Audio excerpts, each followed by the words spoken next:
It's springtime in Lincoln, Nebraska, and that means football fans are already turning their attention to fall and another football season for their Cornhuskers.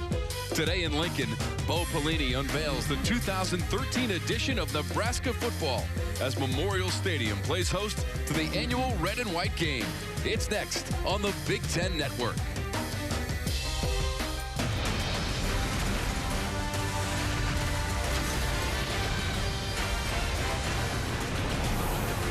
And we welcome you to beautiful Lincoln, Nebraska and Memorial Stadium, a sea of red. We are expecting upwards of 50,000 people to watch the annual spring football game. It is red versus white here at Memorial Stadium. It is great to have you with us, Tom Wormy, along with Nebraska standout Damon Benning. And Damon, this is a very special day. It's the culmination of the spring drills. It is really a celebration of all that is Nebraska football. The fans and the players have a great day to look forward to today at Memorial Stadium. Absolutely. It's a spring game almost like no other around the country. It brings new sentiment and new meaning to there's no place like Nebraska. 60,000 strong, the Legion of Red, to kind of celebrate, as you said, the labors of these guys for the 15 days that they've gotten after it as they've tried to answer more questions than not and prepare to make another run to find themselves in a Big Ten championship game this year. And what a great season it was last year here at Memorial Stadium, undefeated 7-0 for the Cornhuskers on their home field. Absolutely, and they're going to have to do that again if they want to make another run, and I think spring ball lays the foundation, and we'll get some answers, but not complete to where they are heading into 2013. There are so many great traditions here at Nebraska, but this, one of the best. It is the tunnel walk. Head coach Bo Pelini leading his troops onto the field here at Memorial Stadium. Damon, you have been involved in this. You have walked the red carpet. Give us an idea of the emotion and excitement as you hit the horseshoe. I tell you, there's a lot of emotions. There's a sense of confidence. There's excitement, but most of all, there's pride. When you walk that red carpet and you touch that horseshoe, you know that you're getting ready to take the field in front of the best fans in the world, and you've got a job to do, and they understand that full well. Again, bringing new meaning to the term, there's no place like Nebraska. It is a spring game, but you can feel the emotion and the excitement and the rise of the feel of this crowd as they welcome the 2013 edition of the Cornhuskers.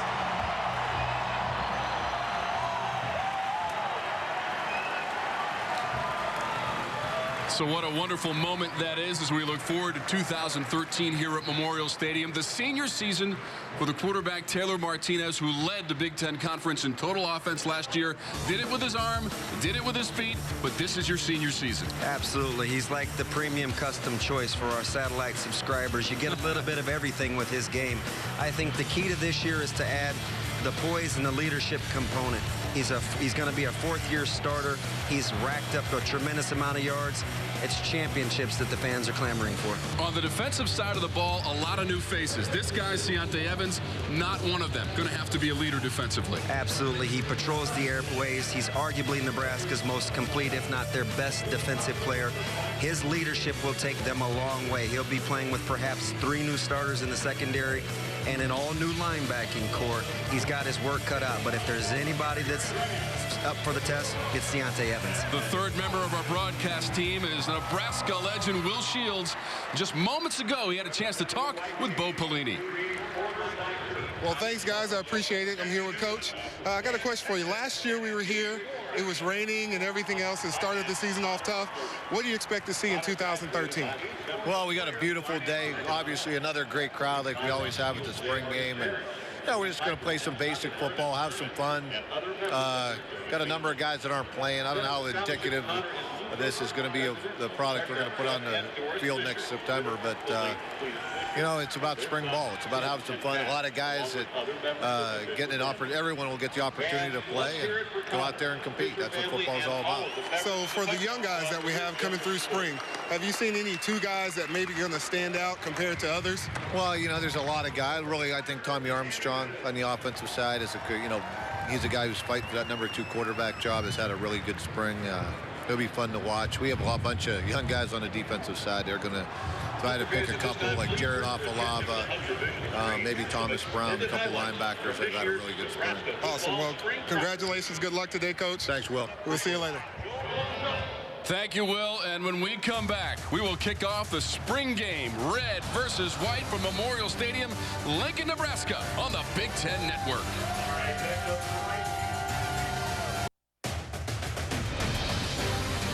BTN Spring Football is brought to you in part by Gatorade. Gatorade knows it all begins within. Win from within. And we go back down to the sidelines with Will Shields and a guy who knows all about the Nebraska spring football game. Will? That's true, guy. I'm here with Rex Burkhead. Now, for the last month, these guys have been preparing for this game. What game are you preparing for? Yeah, preparing for the next level. Preparing for the NFL draft and the mini camps that come right after that. Trying to get the best shape possible right now and just ready for my opportunity wherever I land up. Now, when you were getting ready for this game a couple of years ago, what was your mentality going into the game? Yeah, just to have fun, go out, whoop the other team's butt. You know, it was always a competition, red versus white. You know, trash talk all week coming up to the game. So just to go out and have fun, you know, enjoy it out there. And, you know, coaches say don't get hurt. So definitely keep that in the back of your mind. Thanks a lot. I appreciate it. Back to you, Tom. Thank you, Will. Rex with 30 career rushing touchdowns in a Nebraska uniform. When we come back, we'll be just about set to get it rolling here from Memorial Stadium on the Big Ten Network. Let's go, A-Rod. Tuck your shirt in. Hey, what's up, Big Daddy? Good. How you doing, Good, man? buddy. How are you, man? I can't complain. Look, you can still play. You want to come play today? Hell no. Here they're doing Hi, Coach. Good to see you, bud. How are you? A little better weather. Yeah, better than we don't have the no tornadoes in the area. We're good. That's right. It's good to have these guys. Tom Osborne on the field here at Memorial Stadium prior to the spring game with head coach Bo Pelini, as we get a peek at the 2013 edition of the Nebraska Cornhuskers. 10-4 last season, 7-1 in conference play, all the way to that Big Ten championship game. Morrell Bondi will handle our opening kickoff. It's an interesting year, too, for kickers. Nebraska's had quite a run, you know, the last 20 years where special teams has truly been special in terms of the kicking game. I think Nebraska's hoping that Bondi is the guy that wins the job for him. Bo Pelini will begin his 6th season as the head coach. He's 49-20, but here at Memorial Stadium, 30-6 for Bo Pelini. And the wind already a factor swirling here at Memorial Stadium. There is bright sunshine, though. That is the great news after the cancellation last year from inclement weather here in Lincoln. So Bondi to kick it off. Nabity and Wynn Jr., the deep men for the white. It's going to go through the end zone, actually hit the crossbar. So out to the 20. We will see some hitting and some physical play during the course of the spring game. As Rex Burkhead said, though, let's avoid any sort of injuries and have a fun time during the course of the day. Absolutely, and I think the tone is set in spring for how you want to play as a football team. And I know a couple of the key components that Nebraska really wanted to work on was being more physical and tackling in space. So we'll see if that remotely comes to fruition, at least in snippets today. So there's Ron Kellogg III. He will start for the white, wearing number 12. Kellogg only attempted 9 passes last season. He'll start on the ground, though. King Frazier in white, number 23, gets the first carry. A little off tackle stretch play right off the bat, and you'll see King is probably the one guy today that is the most not like the others. He was a walk-on from a year ago. He's got a little bit of wiggle to his game, and you better square him up because he'll make you miss in the hole.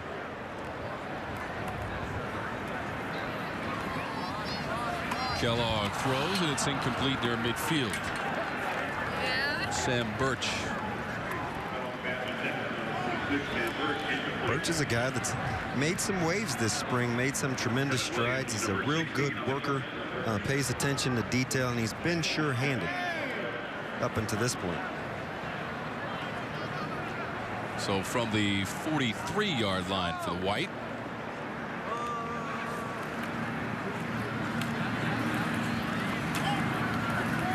And up close near midfield, that is Frazier again. So he's getting a little bit of activity here for King Frazier. You see right off the bat something that Nebraska is tinkering with. You see those great big line splits. really help in the zone game, and those backside creases can open up for tailbacks. Gives you time to be patient. Nebraska in the Capital One Bowl last year against Georgia, the 49th bowl game in the storied history of Nebraska football. It was Kellogg gonna finally release it to the open man. That is Jake Long down the sideline and finally bounced out inside the 10. So Kellogg, a little improvisation there, Damon Bennett. Yeah, nice poise. He throws a really good ball, and it's good to see tight ends making plays. It has been a big question mark going into this spring. Who's going to step up? Long, the heir apparent, to assume the role. See him get up the field. He smells the pylon. 6 catches a season ago for Long. Did have a touchdown grab. This is 1st and goal now. Here's Kellogg looking for the pylon, trying to get down there close. Not quite in. About the half-yard line or so for Kellogg. Good thing for fans too that like a little bit of traditional football as we take a look at the replay in eye. Good old-fashioned 21 personnel. Little boot game. Getting Mr. Kellogg out on the edge. 3rd season of the Big Ten Conference for Nebraska. 856 all-time wins. 4th in the history of college football. Some staggering numbers as you look around Memorial Stadium, including 325 consecutive sellouts. Looking for some points here, and the white is going to get it. King Frazier had an opportunity to carry the ball several times during the course of the drive, and he will punch it in. King reigns supreme on this drive, obviously. As you take a look at Mike Rose, he comes free. He reads the play nicely. Nebraska's on a little goal line stunt. They're playing for keeps here. Rose got to come in with his head up. He's a guy that I like this spring in Michael Rose. Still trying to feel his way along in terms of getting comfortable in this defense. So Frazier gets the TD, carried it 3 times, and 25 yards in total with the touchdown for King Frazier. And the Balloons released on the first score by the white. And Nebraska fans, as they take a look at the replay here and they see Rose in position to make a play, it's something that they saw all too many times a year ago. Rose is going to be a good one, though. He's a young stud, just learning the game, plays a lot with feel. Got a chance to be a very good football player. Taylor Martinez a season ago. Through the air for Martinez. 23 touchdown passes. That was 2nd best in the Big Ten. And that's one of his favorite targets right there, Damon. Number 80, Kenny Bell. Yeah, Kenny Bell's a big play guy. And this is what Taylor can do to you. Even when he's running with the football en route to this 90-some-odd yarder, he just looks easy breezy. He's in control. Got it under control. I think I'll go ahead and make one last cut here. Yeah, he had a 92-yard touchdown run against UCLA as well in the early going last year. And in total for Martinez, rushing the season ago, he had 1,019 yards on 195 attempts. That was 10th in the conference, right behind his teammate Amir Abdullah, who averaged over 81 yards per game. Martinez close to 73 yards rushing. Yeah, Martinez has got that personality that's tailor-made for some of the scrutiny that he's faced. He comes across as a little bit aloof, but you know what? I think he's fully confident in his game and what he brings to the table. He's unflappable for the most part. Martinez, who has now set the school record for passing yards with over 6,546 career passing touchdowns. Again, the best in the conference in total offense a season ago. 278 yards per game, passing and rushing. Take a look at the kickoff here. Special teams have to be special this year for Nebraska. You're bringing along a young defense, and you need all 3 facets of the game to come together. First chance for the Red on the return. And up near the 30-yard line. Kazoo with a nice return there. Just a sensational day for the spring game here at Nebraska. A very comfortable 62 degrees. You have noticed the breeze that has been running through Memorial Stadium, knocked the ball off the tee a couple of times for our kickoffs. But here's what I think a lot of the fans have come to see. We expect Martinez to play at least a couple of series here in the spring game. He'll start for the Red. And the ground game to start with the Monty Cross, number 32. Cross has been a hammer. You know, he's down about 15 pounds from a year ago.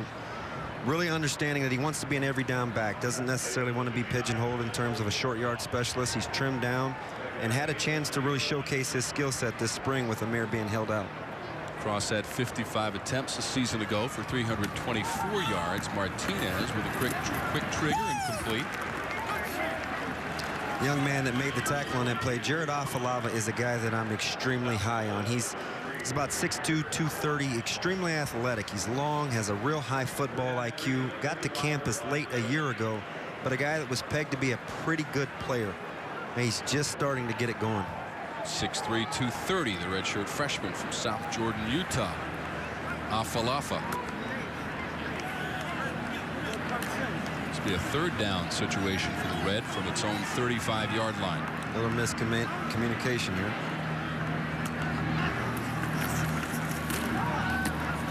Pass is complete. And near midfield. That's Quincy Enunwa making the catch and a first down to move the sticks for the Red.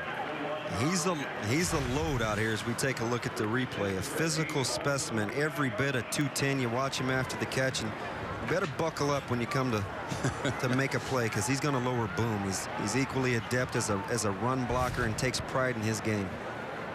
42 catches last year, averaged just over 11 per catch with a touchdown grab, receiving for Enunwa over the middle and complete to the 32-yard line. Sam Cotton made the catch. Take a look, watch him slip behind. They pull the guard, show a little play action. Well-designed play here. I like that a ton. And see, that's what you've got to get. If you're being very critical and you're critiquing quarterback play, that's got to be a little bit more of a catchable ball. You can't leave those 6 points out on the field. That was a 17-yard play. Cotton is the guy that they think can emerge to be that second tight end that can ultimately compete for a starting job. Martinez over the middle and deep, but incomplete. It's Zaire Anderson on the coverage, playing that weak side. Zaire coming off a knee injury from a year ago. Got back relatively quickly. Was interested to see how many reps he'd get today. He's actually the senior statesman of that linebacking core, if you can believe that, with only a start under his belt. Yeah, defensive coordinator John Papuchis told us only 2 true returning starters for that defense. So they will have a lot of work to do between now and that opener Saturday, August 31st against Wyoming, which Nebraska has never lost to. 6-0. Little dump off. That's number 32, Monty Cross. Starkebaum making the play, getting the start at Mike today for the white team.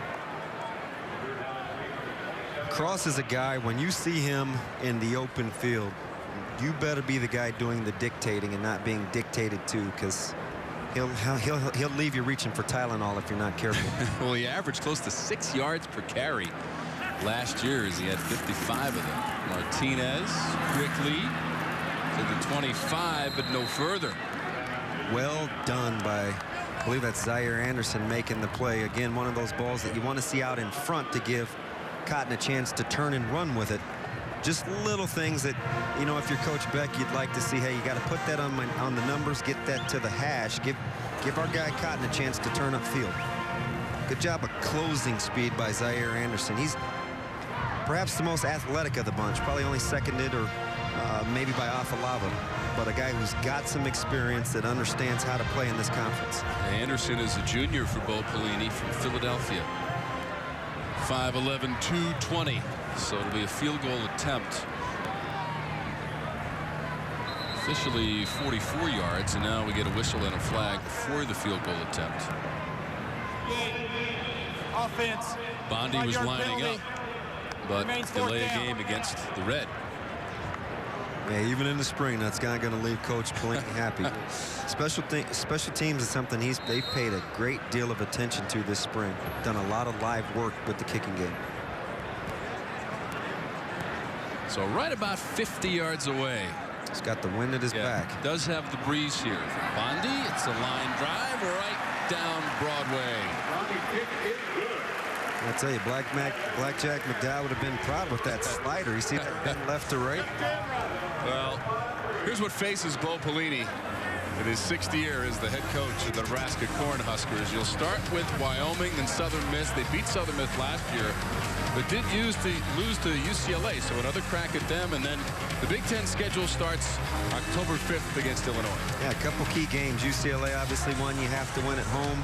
A tricky game with South Dakota State coming down off an emotional high. And then circle November 2nd. You got to win November 2nd before you can worry about November 9th and what's going to happen in Ann Arbor. Northwestern has had success here. How about what Nebraska did at Northwestern last season, Damon? 29-28, the win in Evanston. Trailed by 12 points late in the 4th quarter. Northwestern missed a 53-yard field goal with just about a minute to go. And that started a streak of 6 wins in a row. So that was a critical game last year, and one of those come-from-behind wins. 4 times they did it in the 4th quarter. Showed some mettle, changed a little bit philosophically, defensively, and made some good key adjustments that started them on a nice run where they won some close games and showed some moxie. Martinez threw for 342 yards in that game at Northwestern and 3 touchdown passes. Amir Abdullah went over 100 yards rushing. He did that 6 times last year. We'll have another touchback here as the White will go back on offense. The 4th time that Nebraska was able to pull off a come-from-behind victory in the 4th quarter was against Penn State. And that was November 10th here at Memorial Stadium, 32-23.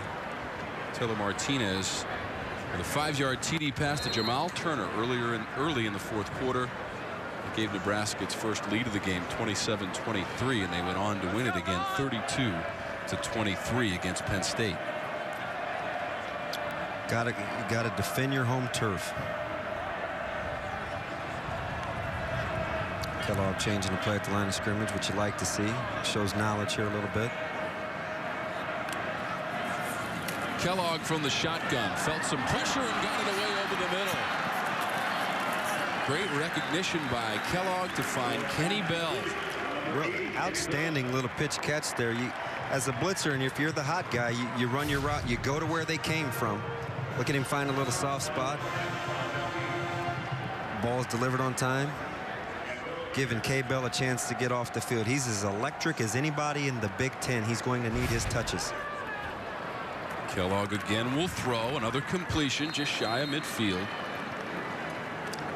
I like this controlled passing game from Nebraska with the little stick route. If they can find a way to keep linebackers honest in between the hashes, it's really going to open up the zone read and the QB run game that they're going to like to get going as they get up tempo here. That was the tight end Jared Blum, 6'4", 240, redshirt freshman from Gretna, Nebraska, making the catch. And near midfield with the carry, Nabity goes into red territory. Physical runner out of Elkhorn. Had a chance to do him in the state finals. Not afraid to work. Pays a tremendous price in the weight room. Can put his foot in the ground and get vertical. You like those guys that understand getting those shoulders squared and getting north and south. Redshirt freshman from Omaha brings the ball to the 49 of the Red. 7-3 advantage for the White. On a touchdown run, their first possession.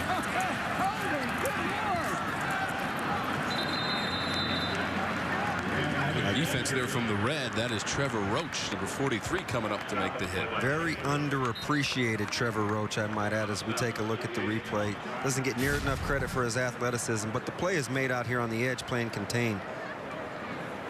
Deontay Evans wins in space, makes that play bounce, and then you get by with a little help from your friends.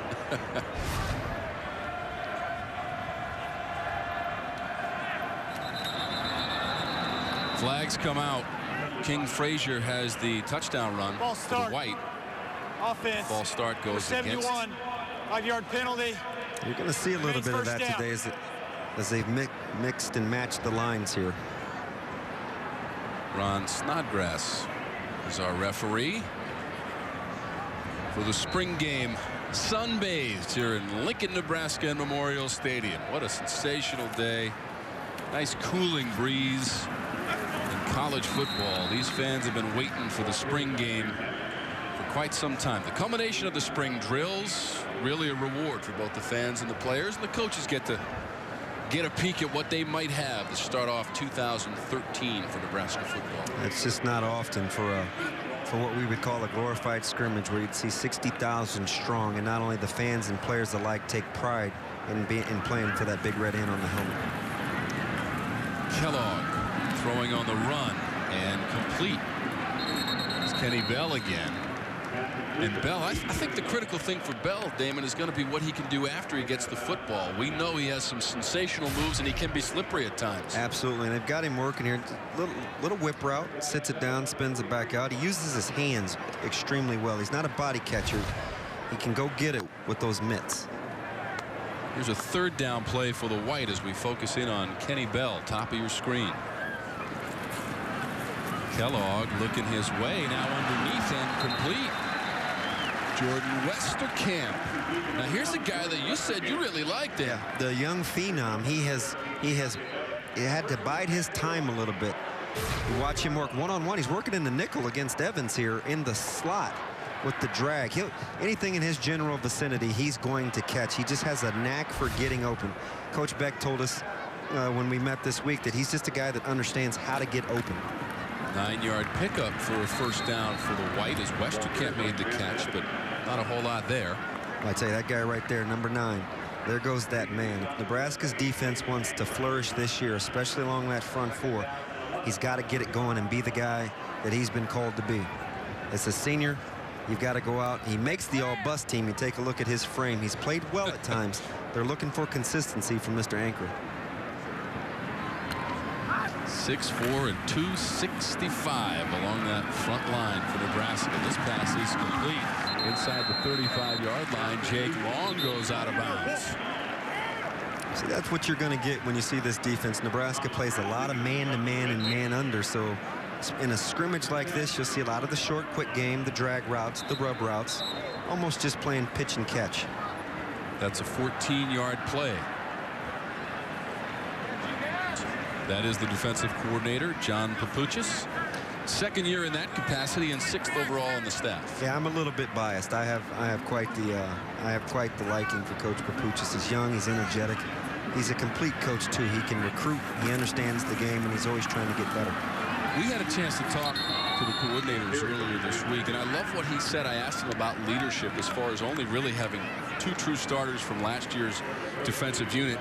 And he said, we don't want to put pressure on this defense. We let leadership naturally develop. And number 1, be a good teammate. Absolutely, and he tells those guys daily. I can hear it at practice. He says, listen, we're at our best as a staff when we're not coaching effort and hustle. You know, that's how you know that we're operating at a high level. And I think those guys are still growing in that process. Well, Ron Kellogg is 6 of 7 and 97 yards passing so far for the White, which has the 7-3 lead. Yeah, when he has time, accuracy and spinning the ball is not his problem. He understands how to deliver the football as a passer.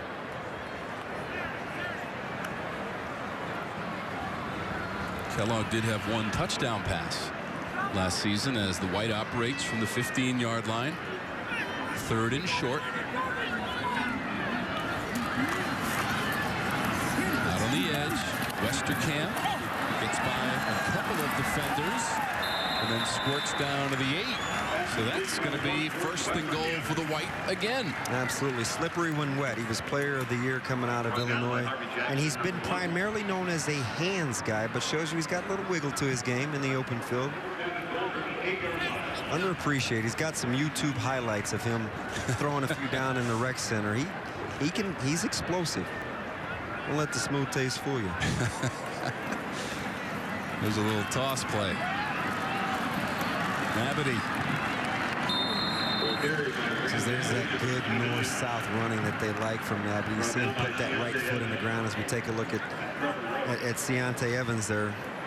Nebraska's done a very good job defensively with against their offense's pet plays. We've seen toss, we've seen stretch, Nebraska's holding up fairly well in the run game. Your second down and goal for the White. Stay on the ground. Right down close to the goal line. And a touchdown.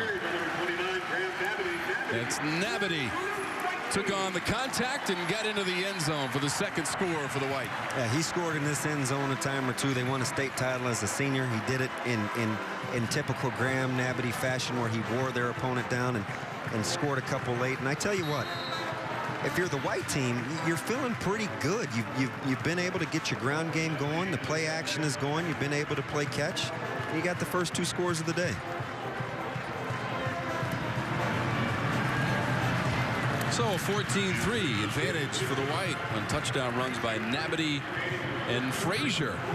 2 possessions and 14 points with Kellogg III running the offense for the White.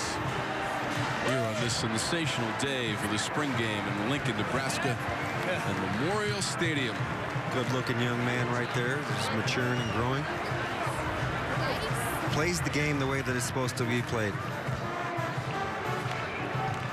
Okay, so what we're going to be doing here is some various drills during the action. And Will, maybe you can break this down a little bit for us out there. Well, Coach, I was trying to figure out, what is compete drill?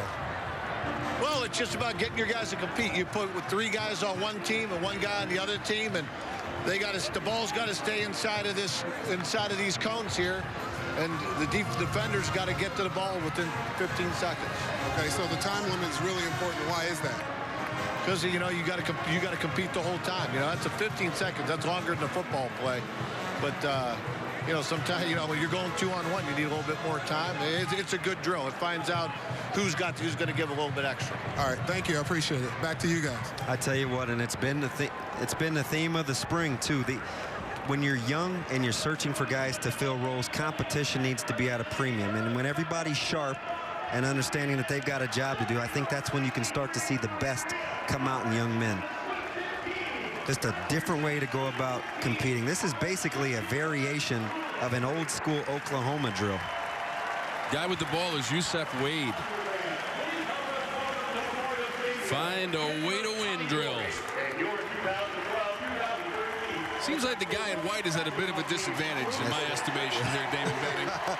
I don't know. Yeah, for our mathematicians at home, it's not hard to see that it's 3-on-1. I'll tell you what, though, number 95 in white, Gangwish, is sizing up the competition. I like the way he's stalking the guys on the other side of the ball out there. He's got to understand, is he the hunted or the hunter? Well, they get the crowd's attention, that's for sure. Wade from right here in Lincoln, Nebraska, and a walk-on for the Cornhuskers. He's got the football. Again, the find a way to win drill, and it's got the attention of the crowd here at Memorial Stadium. We're going to take you right into this drill. So buckle the chin strap, Damon Benning. Here we go. Tell you what, if you've ever been in a street fight or competed like this, 15 seconds might as well be 15 years. This will seem like it's forever if you're out there competing. Jack Gangwish is the guy in white. Here we go. Look at this. It's Against Richard, Simpson, and Wade. Come on, Jack. Finish, Jack. Get up, Jack. Well, that is a nightmare, just getting buried on the double. Finish, Jack. Hey, that's 1 for the White. No. A point for the White. Hey, Will Richard. Thanks to Jack Gangwish. What part of not holding don't you understand? Did you hear that? I did. All right. And you know the great thing about Coach Pelini here, and this, we heard this on the when we met with the coordinators, is that Coach Pelini was not going to be mic'd up at all unless it was going to be asked of Urban Meyer or Brady Hoke as well. He did not want to be some dog and pony show if it wasn't going to be required from the rest of the big guns in the Big Ten. Thomas Brown is in the red. Yeah, he's a young stud. He will be relentless. You can hear Coach. Oh, and he's buried. There he goes. 1 White. Go. Another point for the White. According to Coach Pelini, Gotta use your hands, Thomas Brown did his best. You can see the score will change when the points are awarded. So Back up. 1 for the White, 1 for the red. Blow it.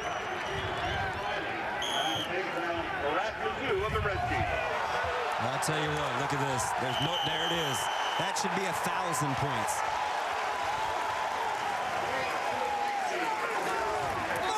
Zaire Anderson. Mama, there goes that man. They call him ZA.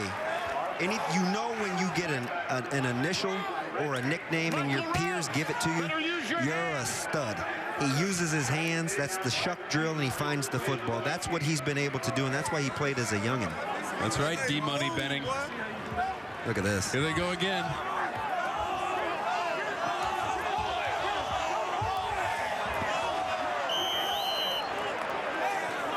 Look out. And you hear that crowd reaction. You got to tear players apart. Max Herman was 40 in white. I tell you, Greco-Roman style right there. Maybe, you know, the Olympiad ought to think about bringing that back in 2020. Michael Rose was the red team. Those big anchor Representative.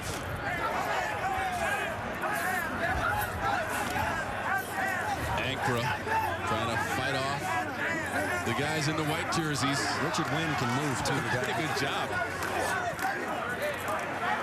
Look at how close we are to the action, though. You are right in this drill. You got the helmet on, the mouthpiece in, the uniform on. You are right in the middle of those drills. Amazing. Amazing stuff. And Ankra is gassed. I tell you what, when a typical play lasts 4 seconds, 15 is an eternity. So the updated scoreboard with the points awarded to both the white and the red, and a round of applause from the crowd here at Memorial Stadium. Can only imagine what it feels like after going through 15 seconds of being double teamed like that. You want to complain, you want to cry, you want to say that it isn't fair, and coaches will look at you and tell you to deal with it. That's what happens down there in the trenches. Coach Bellini said much longer than your standard football play. Really trying to prove some toughness, find a way to win drill. Senior leader. Might have to try that with the neighborhood kids. It just comes a time with so many young bucks out there on defense. You're going to have a new trio starting at linebacker. You could have 2 new or 3 new guys in the secondary in terms of starters. A couple new guys on the D-line. You need a guy that's going to be willing to pay a price just a little bit longer than the guys that he's playing against to lead the way.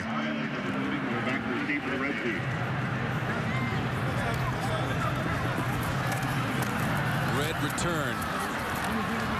Kuzu up to the 35-yard line.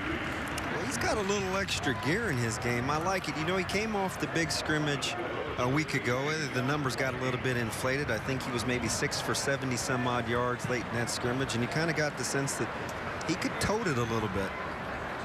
5'11", 200 pounds for Murat Kuzu from Plano, Texas. They produced a good player or two from Plano.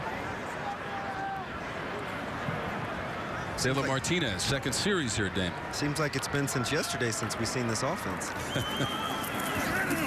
They got 3 points the last time out there. And the guy that made the play here in terms of Mo Cisse, I want our listeners and our audience to take a good look at Mohamed Cisse coming off the monster scrimmage a week ago. He is relentless. He is rangy. He's long.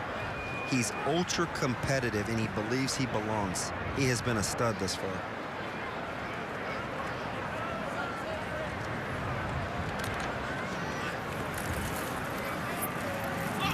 Little fake to cross and an incomplete pass. Looking there for Brandon Riley, number 44.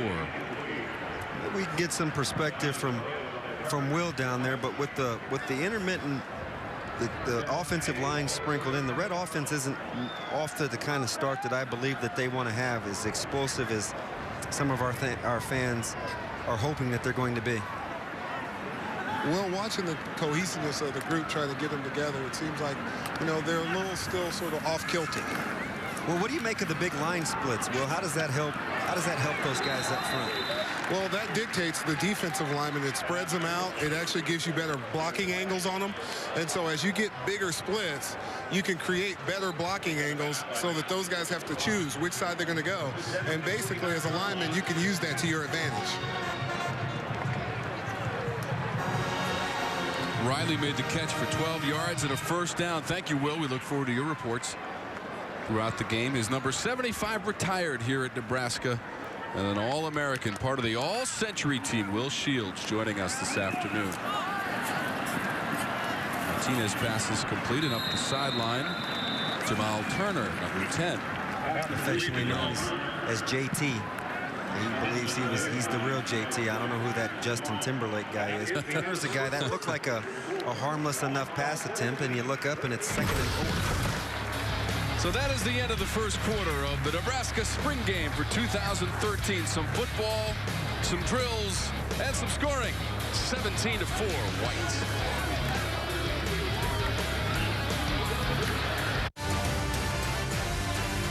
Back to Lincoln, Nebraska. Just before we get started here in the second quarter with the White up 17-4, we welcome in BTN.com senior writer Tom Dienhart.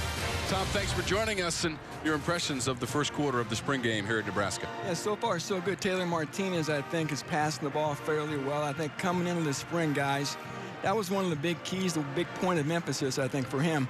He's sort of done a lot in his career as a runner, but again, he's still sort of a work in progress as a passer, and it seems to be making some strides today. Now, you're going to be tweeting throughout the game, right? And the fans can send you questions, and they can... Yeah, exactly right. Interaction. Yeah, feel free to tweet at me. I'll answer any questions you got, and there's a lot of questions for this team, particularly on defense this spring. And I tell you what, we'll take advantage of your expertise, too. We can go Nebraska-specific, or we can talk whole Big Ten, so... We want to take advantage of your skill sets while we've got you. Yeah, you know, Damon, I think watching this linebacking core is going to be real key. A lot of good young talent there, obviously. Michael Rose is looking impressive thus far. And again, that's going to be a key unit for Nebraska. And a touchdown for the Red. C.J. Zimmerer takes it all the way to the end zone. Slipped him right out the backfield. And C.J. was a guy coming out of high school that got an early offer out of Omaha. Gross has paid his dues and really emerged later on in his career. You watch him slip out of here. He runs right by Starkebaum, who had his eyes in the backfield. You got to find the number 2 receiver and run with him. You got to carry him, number 59. A lot of nice throws again by Martinez. And then, you know, Damon, talk a little bit about the secondary. I mean, I know that was an area of particularly the safety spot, I think, is a big point of emphasis this spring. It is. I think if the game started tomorrow and they were going to play Wyoming, it would be Harvey Jackson and Corey Cooper. But Charles Jackson's a guy that they'd like to maybe make a run at one of those starting jobs. And then there's the cornerback spot, which I believe might be the most competitive of the positions out there on the field. Exactly right. And then, you know, offensively, I think a lot of people are eager to see Tommy Armstrong, the redshirt freshman quarterback, and some of the things he can do. A lot of people think he's going to be the future of the program once Martinez leaves. Yeah, they'll get a full dose of TA today. He will take a good chunk of these reps coming up. Right now, let's go down to the sidelines and check in with Will Shields. Well, I'm here with Amir, and I'm talking about how is your offseason going so far? Well, obviously not, you know, like I planned it. I got injured, you know, early in spring ball, so I've really been taking on the coaching role. So in that aspect, I feel like I've really got more insight on the game, you know, watching from a coaching perspective, and also helping out the younger guys as they develop. Okay, now with the guys that are actually playing around you, how do you feel about your offensive line coming into the 2013 season? I'm excited. You know, I'm very blessed to be in this position. You know, I got virtually all the starters coming back from last year, and it's a really good bunch. You know, with Spencer Long up front, Jeremiah Searles, Brent Qualley, Andrew Rodriguez, Cole Penzick. You know, I can just go down the line. So I'm really blessed to be in this position, as well as Taylor. So we're really excited about the O-line, what they can do next year. Awesome, I appreciate it. Well, I hope you get better. See you beginning of 2013. Back to you guys.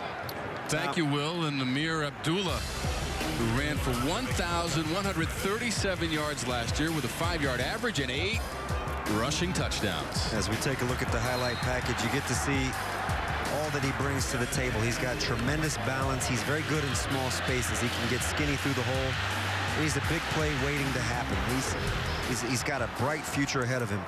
6 times over 100 yards rushing for Abdullah. That included an effort of 167 yards and 2 TDs against Arkansas State. That 167, a career high for Amir Abdullah. Tom, and your impressions of Amir Abdullah and his abilities for this Nebraska team? Well, he's going to have to be the centerpiece from the running back position with Rex Burkhead gone. What's funny, if you lose a guy like Burkhead, you think there'd be a lot of hand-wringing. But again, we saw Abdullah last year, and I tell you what, he awfully was impressive as far as carrying the load. And I know talking to Damon before the game, there's a couple of freshman backs coming in that you think had a real impact this year. Right.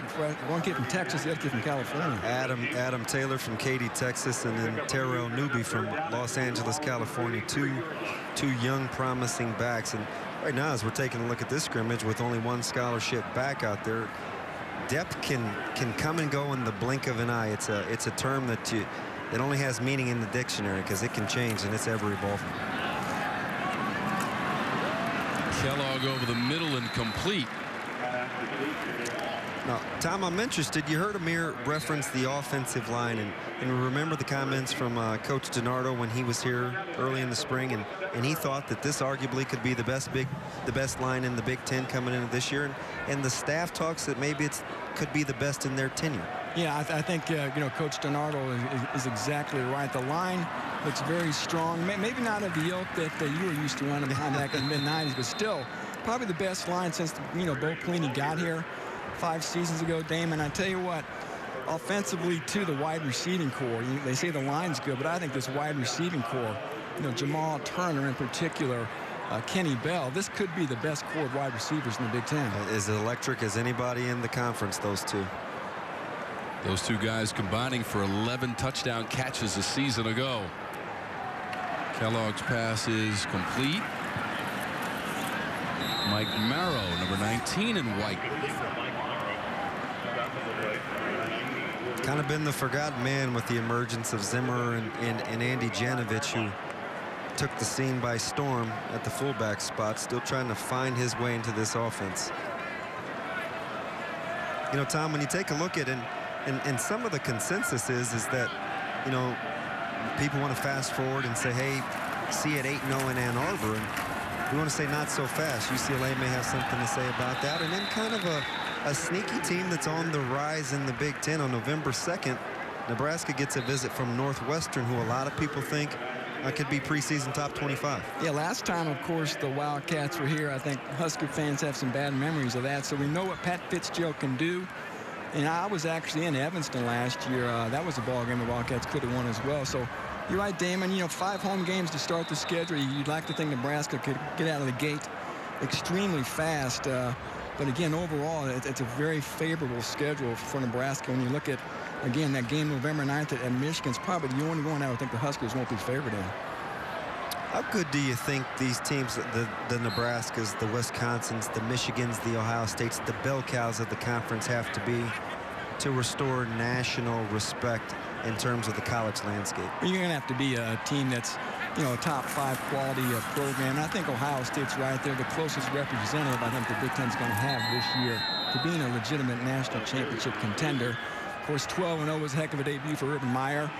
I tell you what, offensively, we like Nebraska's offense, but Ohio State's offense could be every bit as good as what Bo Pelini has here today. And it's sort of a lot like Nebraska, too, defensively. That's where the Buckeyes really have their questions along their defensive line, too. All new starters up front for the Buckeyes and their linebacking core as well. So Nebraska and Ohio State each have similar issues and similar strengths. And who knows, maybe they're teams that can meet in the Big Ten championship game.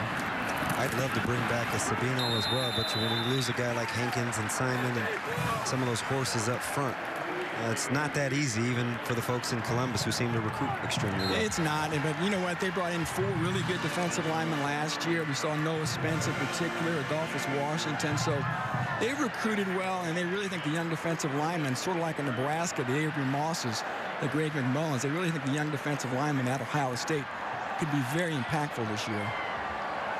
Guys, we'll also have a special guest scheduled to join us at halftime, the athletic director here at Nebraska, Sean Eichhorst, taking over for Tom Osborne, who retired on January 1st of this year after an incredible career as head coach and athletic director. In fact, Osborne last year, the game against Minnesota on November 17th, led the team out of the tunnel onto the field in the Salute to Tom Osborne Day.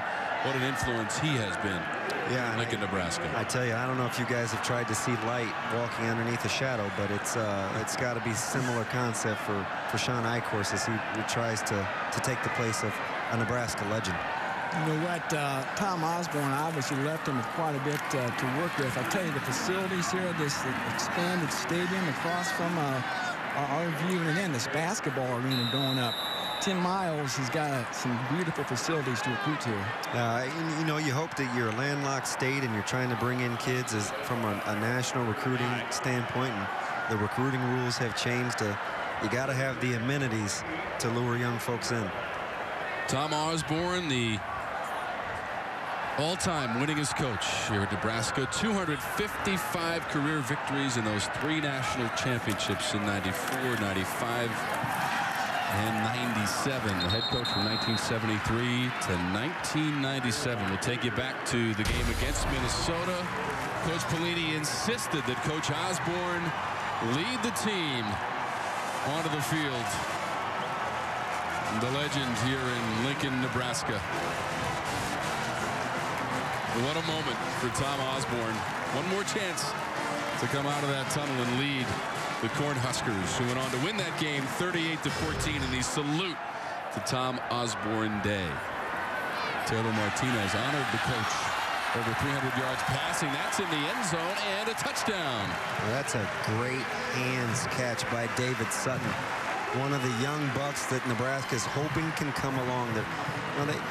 Not a lot of experience at tight end, but they got a lot of young talent. I think it's got to be an integral part of this offense, Tom, even with the spread and the gun and the arm and the legs of a guy like Taylor Martinez and Amir Abdullah and Bell. If you can find guys to control the game between the hashes, it makes everything easier. And they had a couple good ones last year. Kyler Reed, Ben Cotton. You know what? You're exactly right, Damon. If they can continue to develop that tight end position, like you said, it's been a big part of Tim Beck's offense. They like to work that down the seam. So the White has another touchdown led by Kellogg III. Nice pass there for the touchdown to Sutton. As we mentioned early on, Will Shields is patrolling those sidelines. The Nebraska legend, the All-American, part of the All-Century team, and a college football Hall of Famer. And the Outlet Trophy winner in 1992. Big number 75 for the red and white. Will Shields, what's it like down there on the sidelines and returning to Memorial Stadium? You know what you like about it? It's a buzz. It's sort of the competition of red versus white. Basically, it's bragging rights, and that's what's really cool. They're building it up to saying, you know, maybe somebody else is going to owe me something down the road because I beat them this game, so next year they can get ready for next week. The way it works for me is it's sort of interesting listening to the guys because they're sort of pumping each other up, and they sort of have that camaraderie, and they've split the teams in half, but you can still see them going, hey, that's not right. This guy's have to do this one has to do that. So it's the accountability piece that also is coming to play. All right, big fellow, I want to take advantage of your expertise. Now there's some young thoroughbreds down there we like. Kevin Williams just coming off a real good series down there. What do your offensive eyes tell you about the D-line play thus far? Well, I think that they're doing okay. I think the only thing they have to do is convert. When you see a play-action pass, you have to be able to see it with your eyes, convert into that pass rush mode. I think that's one thing that's going to be difficult, especially having a young defensive line, being able to sort of take the plays apart and be able to dissect them and do it as fast as possible. Once they get to that, I think they'll play a lot better as the year go on, the more and more reps they get. Hey, Will, how many punts did you return in your career? You know, I returned 0 punts, well, but I did get a touchdown over a punt that was snapped over somebody's head, and I beat him to the end zone. Well, guess what we're about to see? What's that? Some of the offensive linemen are going to field punts. You know, we have skills. I mean, some of us we're big people, but we're little people trapped in big people's bodies, so some of us might be able to handle it. Well, I tell you, as a guy that had to make a living returning punts, I'm a little bit offended, but since I know you're tougher than me, I'll stay up here in the booth. That's okay. I appreciate that. But, you know, yeah, it's going to be interesting. That's why they make us do those things that we don't do every day. Get you out of your comfort zone. Yeah, exactly. Just one of the fun and entertaining aspects of the Nebraska spring game. And every catch is going to be a point. Called it clean. So give one to the red. Is that Andrew Rodriguez? It is Andrew Rodriguez, number 63. He made that look easy. Yeah, state champion in wrestling. He's got good feet, good hands. Oh, he boomed that one. That's in trouble. Oh, what a grab. Shoulder. That's Mr. Sterp, a basketball player. He goes about 6'8", 300. He's awful athletic. Very nice. Good basketball player. See, that's just an outlet pass for him. And you were worried about him catching this? Yeah, 6'8", 315. Here's another one. No. practice time for Mark Pelini. That makes us look like true linemen. All right, so Nephew of head coach Bo Pelini can't get a point for the Red there. So talk to me, big fella. I know you don't like to use the term prototypical, and we don't like to box guys in terms of their physical stature, but how do the guys look down there up close when you're looking at the O and D line? Well, the thing is that, you know, like I say, the prototypical piece is how you move and how you be able to move other people. And that's what makes it that's what makes it more important. So, you know, it's not by the prototypical body type, but I think they look pretty good down here on the offensive and defensive side of the ball. All right, here's Cole Pensick trying to get a point for the white. He's under it, and it's off the face mask. And that's amazing because he's perhaps the best athlete. Sorry, Cole. Just cradling the ball in, trying to catch it with his hands. You know, it is defense. It is breezy, and they're swirling. Those winds are swirling down there. So I don't know about that one. That was just a tough one. Come on, Will. Catching off your face mask. Hey, so Will, with as much, look at this over the shoulder here as we take a look at the big fella Zach Sterup. See, he's a hooper. Look at that. Will, with as much G scheme as Nebraska likes to run, where they pull the guards, they get a lot of uncovered looks, and guys have to get out and pull. How important is athleticism, though, big fella? It's really important. The simple fact of them being able to pull, get to a certain level, they need to learn how to break it down when they get to the spot. So let's say I pull right to left. When I get there, I've got to find my block and then lock on and then get my feet going again. So those are the things that you have to learn how to do. So footwork is very important for these guys to be able to get to one place to another, but also break down in space and find the guy that you're supposed to block and lock up on. We've heard Coach Garrison talk a lot about targeting guys on the second level, especially in the zone game. Are those the things that you're speaking to? Well, and even if you go to the second level, if you're not pulling, if you're just running this zone scheme, you actually have to go to the place he's going to be, not necessarily where he starts at, but where you're going to apex and meet him.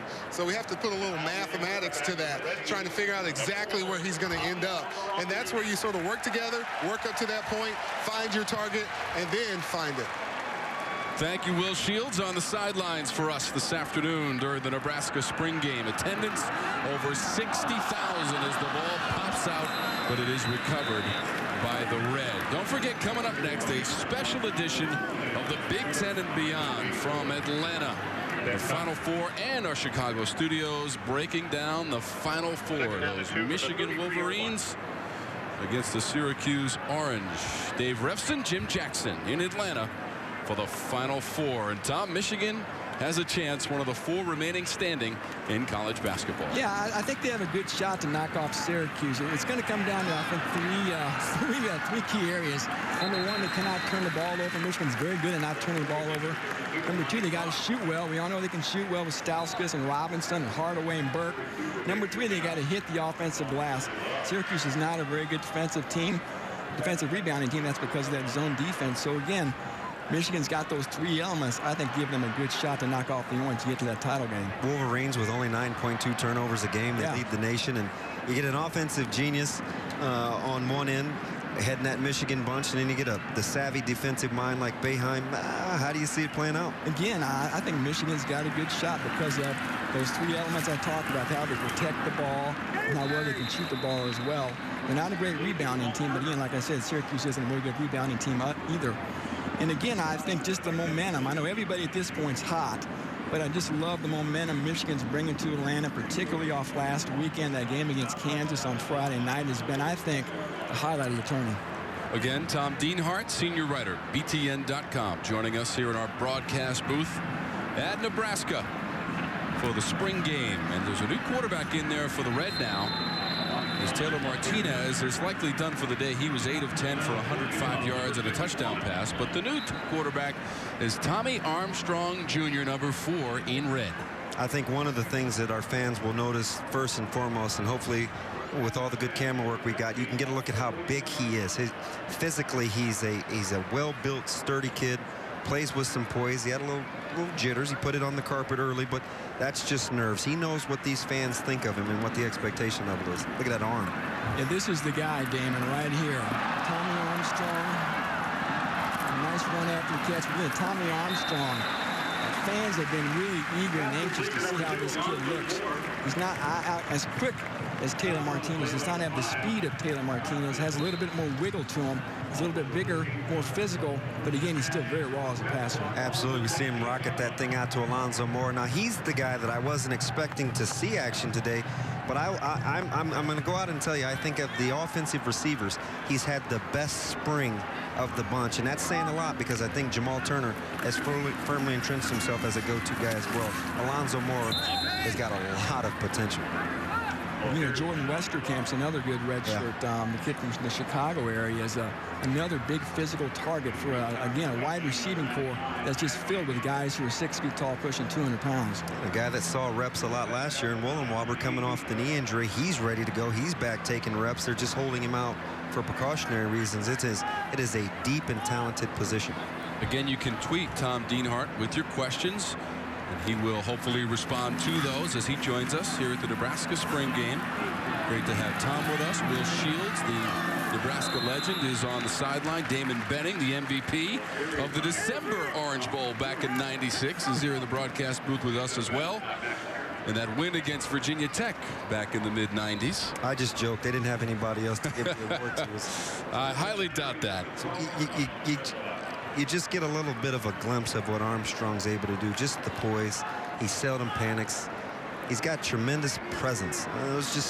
You can't put a premium on what those things mean to a quarterback spot. I think it's going to be interesting to see if the staff tries to get him some reps early in the year just to kind of get him acclimated in case in a catastrophic situation takes place, Martinez gets hurt. I'm telling you. And there's no validation or vindication, but I know going into this spring that I was telling the listeners on a radio show, since you were on Sharp and Benning in the morning, I said that Armstrong is a guy, as we take a look at the replay here, when the fans see him, they will want more. He just strikes you as a guy that gets it. He's a smooth operator underneath center. He's smooth getting it out of the gun. He's just a guy that can compete for time, and you hope if you're Nebraska, you don't find yourself in a situation where you have to play a guy, you get to play a guy, and that's where you should be at this university. You got to get him some snaps early. Monty Cross had that touchdown run of 12 yards away. We told you about Damon Benning. Let's flash it back. Look at speedy, shifty, and elusive number 21 in red and white for Nebraska. Break it down for us, Damon. I don't know who that guy is. He's about 15 pounds heavier than I am now. You have the same moves. I saw you use those moves today to get to the front of the chow line to get the pizza. I saw it happen. Those are the moves that I was using to loot the fans outside. It's awful hot out there. It was 30 a week ago, and it's 65 today. I was looking for my sunscreen. I guess I'm surprised they got color clips and you got black and white. Yeah, well, that was off of VHS, you know. Little grainy, but great moves from Damon Benning and the Orange Bowl champs in that December version of the Orange Bowl back in '96, coming off the national championship the previous year as well in '95, the repeat from '94. I don't know how we feel about that, but that drive was awful easy for the Red offense. They look to be very much in sync and pretty smooth right there. 8 plays, Damon, 75 yards in under 5 minutes, to your point. That's the epitome of efficient, getting chunk plays and looking good doing so. Everything is vanilla, obviously, too, defensively. Not to make excuses, you still want to see defensive players make plays, but sticking with the positive angle, like you said, the offense in particular on that drive, and for the most part, heck all afternoon, is looking very efficient. Nebraska's really going to need some of their young guys to step up on that interior. And they split the teams. I know some of our listeners were maybe our viewers are wondering how Nebraska split up the teams, and they kind of split them up down the middle. There's no ones versus ones. You could be a starting left tackle and a starting left guard playing with your backup right guard and your backup right tackle. It's mix and match.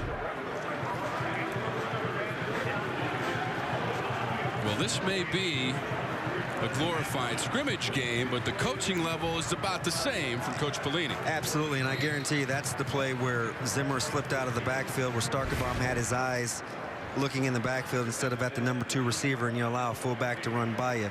That's how big plays happen when you play man-to-man. It's called a teaching moment, right? That is. And as a coach, all moments are teachable moments. Bo Pelini's in mid-season form there. I tell you what, he understands defense. He's got to get his guys to play with that same sense of urgency that he possesses as a coach. That is Riker Fife, number 17. Fife, the freshman, is the new quarterback for the White, which leads 25-19 in this modified scrimmage spring game, red and white here at Nebraska.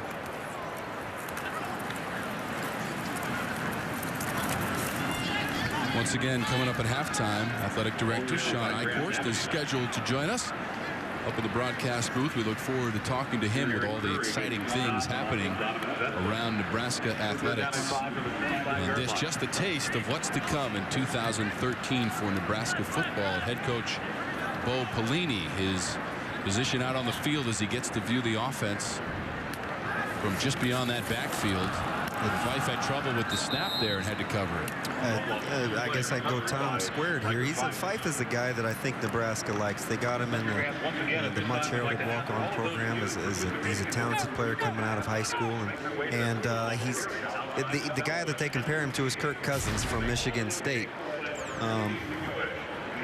We take a look at the Tommy Armstrong replay. Just to, like I said, you know, just a smooth operator out there on the edge. Anytime you compare to Kirk Cousins, obviously a good thing, not just from a physical standpoint, but an intangible standpoint. One of the rare punting instances we've seen this far.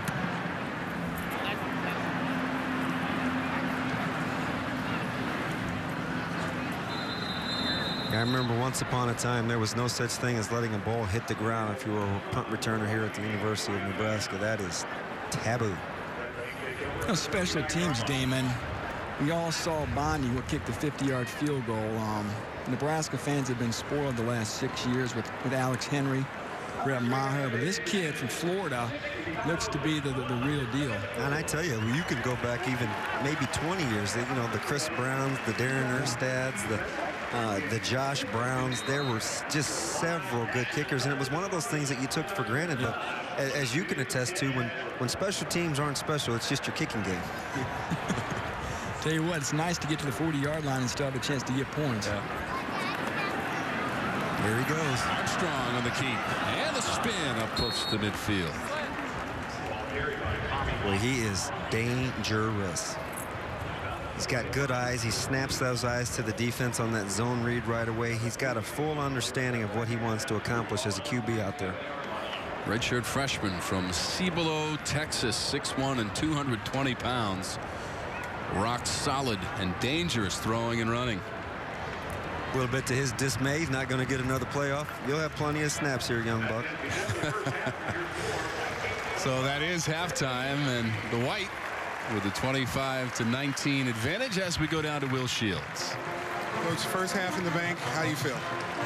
Well, you know, I mean, we're mixing and matching here with a lot of different guys, and you know, we're splitting the team. But you know, you see, unfortunately, you see young guys making mistakes. Guys, you know, they go out there and all of a sudden they get in front of a big crowd, and you see what they, you know, they're not doing what they're asked to do at times, and some guys are stepping up and doing a good job. Other guys are lost, and you know, it's like they've never been coached before, you know, and hopefully, or as a team, the guys will settle down and we'll have an even better second half. Okay, thank you, Coach. I appreciate it. Back to you guys. Thank you, Will, and Coach Pelini. We look forward to the second half. Scheduled to join us, Sean Eichhorst. In fact, he's here in the booth. He's going to join us at halftime. The White has the lead over the Red on the Big Ten Network. This is the Nebraska Spring Game.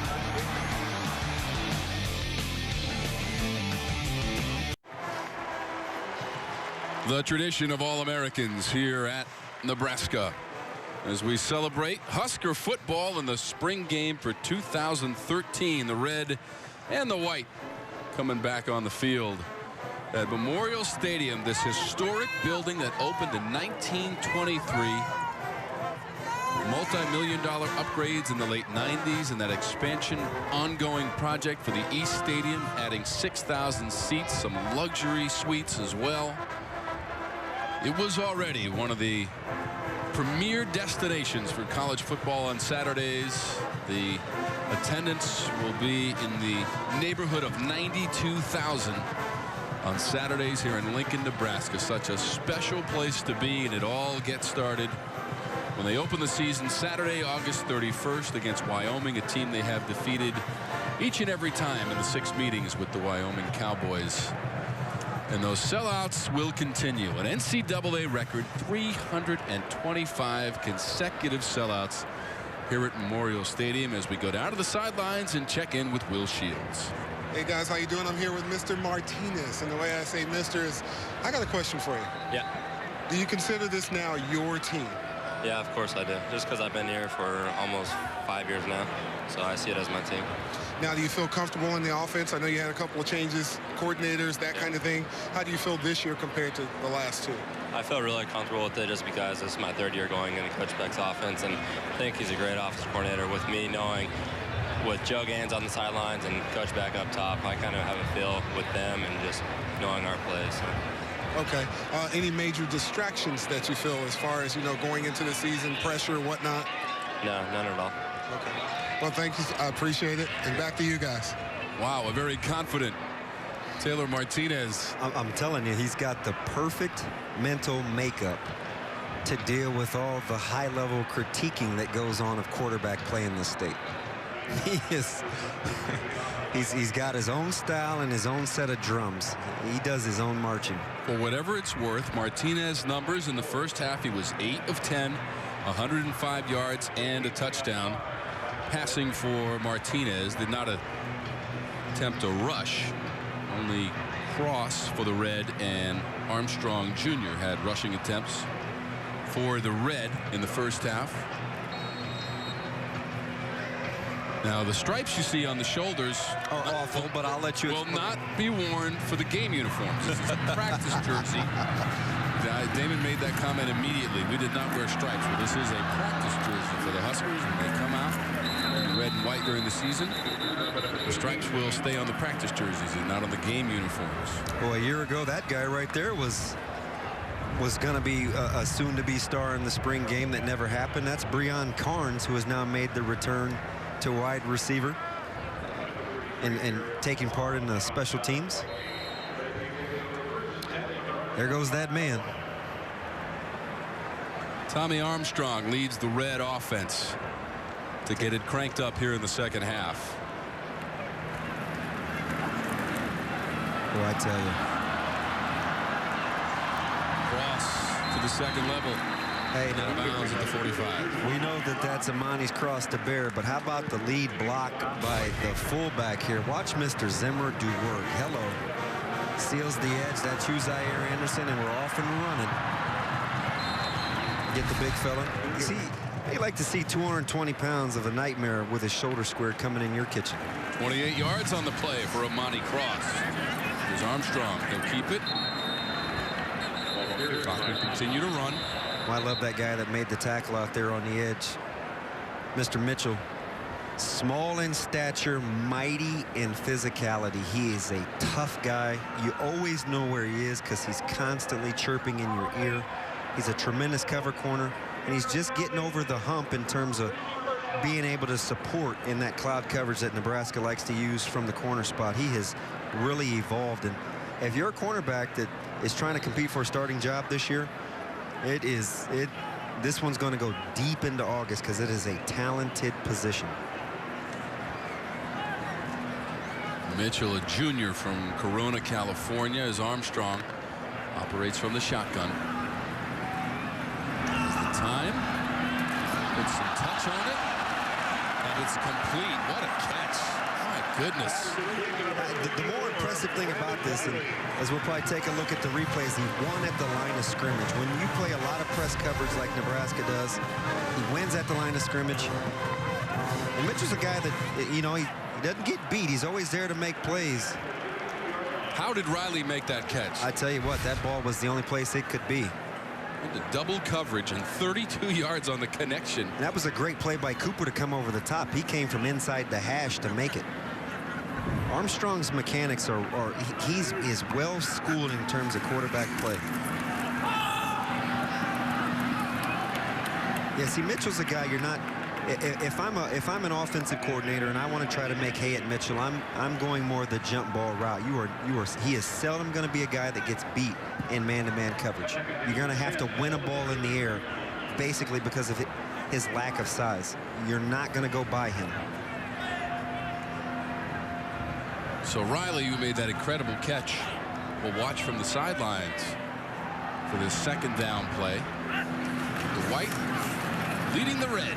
The spring game 2013 here in Nebraska. Not incomplete.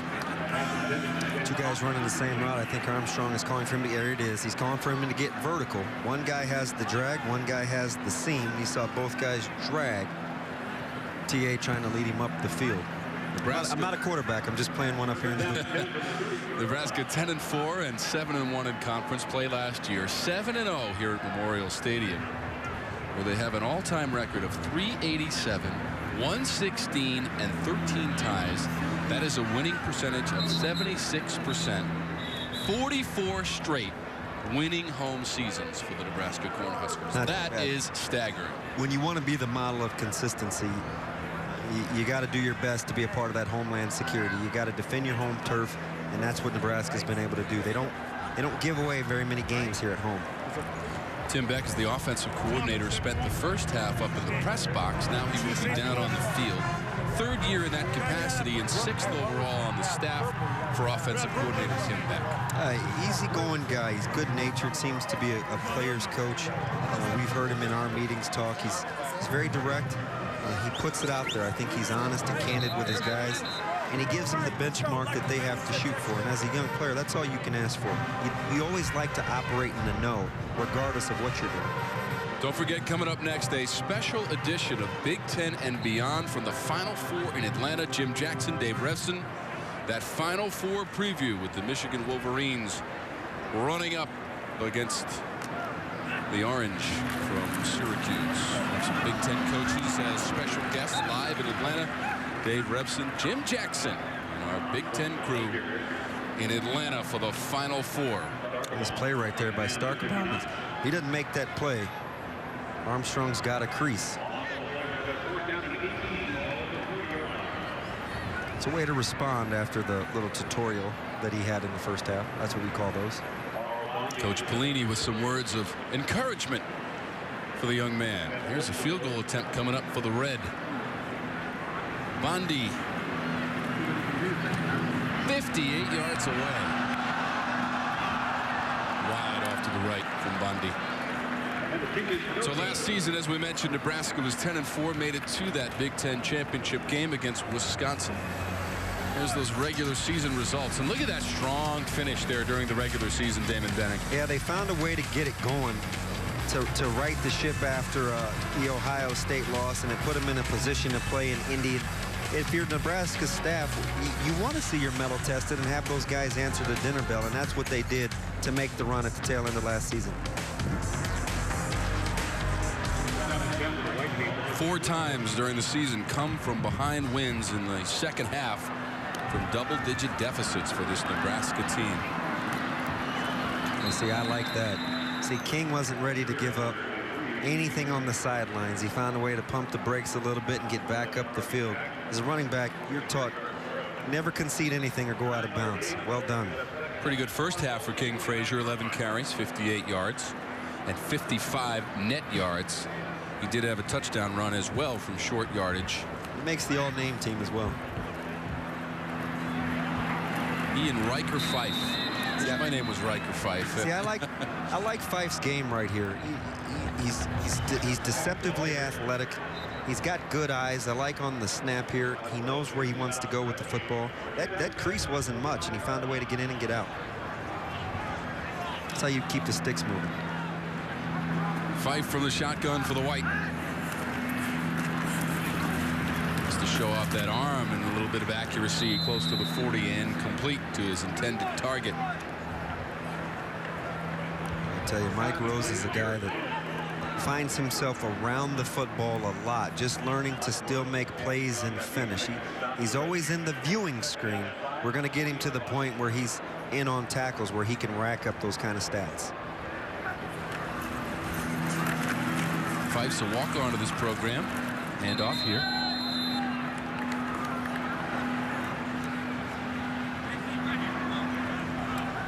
Nebraska fans are used to seeing that toss play. they call it the G scheme. It's their pet play, and it's one in which we'll probably see a multitude of times this half with the running clock. They enjoy running toss, and they do it well.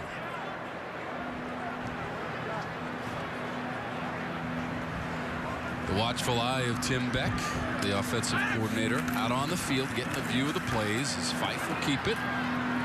Stumble down near the 35. They will mark him at the 34. Nebraska not holding back. They come with a safety blitz from the hash. They bring Harvey Jackson. He sees it. Fife sees it as well. And again, moving the chains. Because ultimately, that's what it's about. It doesn't always have to be aesthetically pleasing. Your goal as a quarterback is to keep the yard markers moving.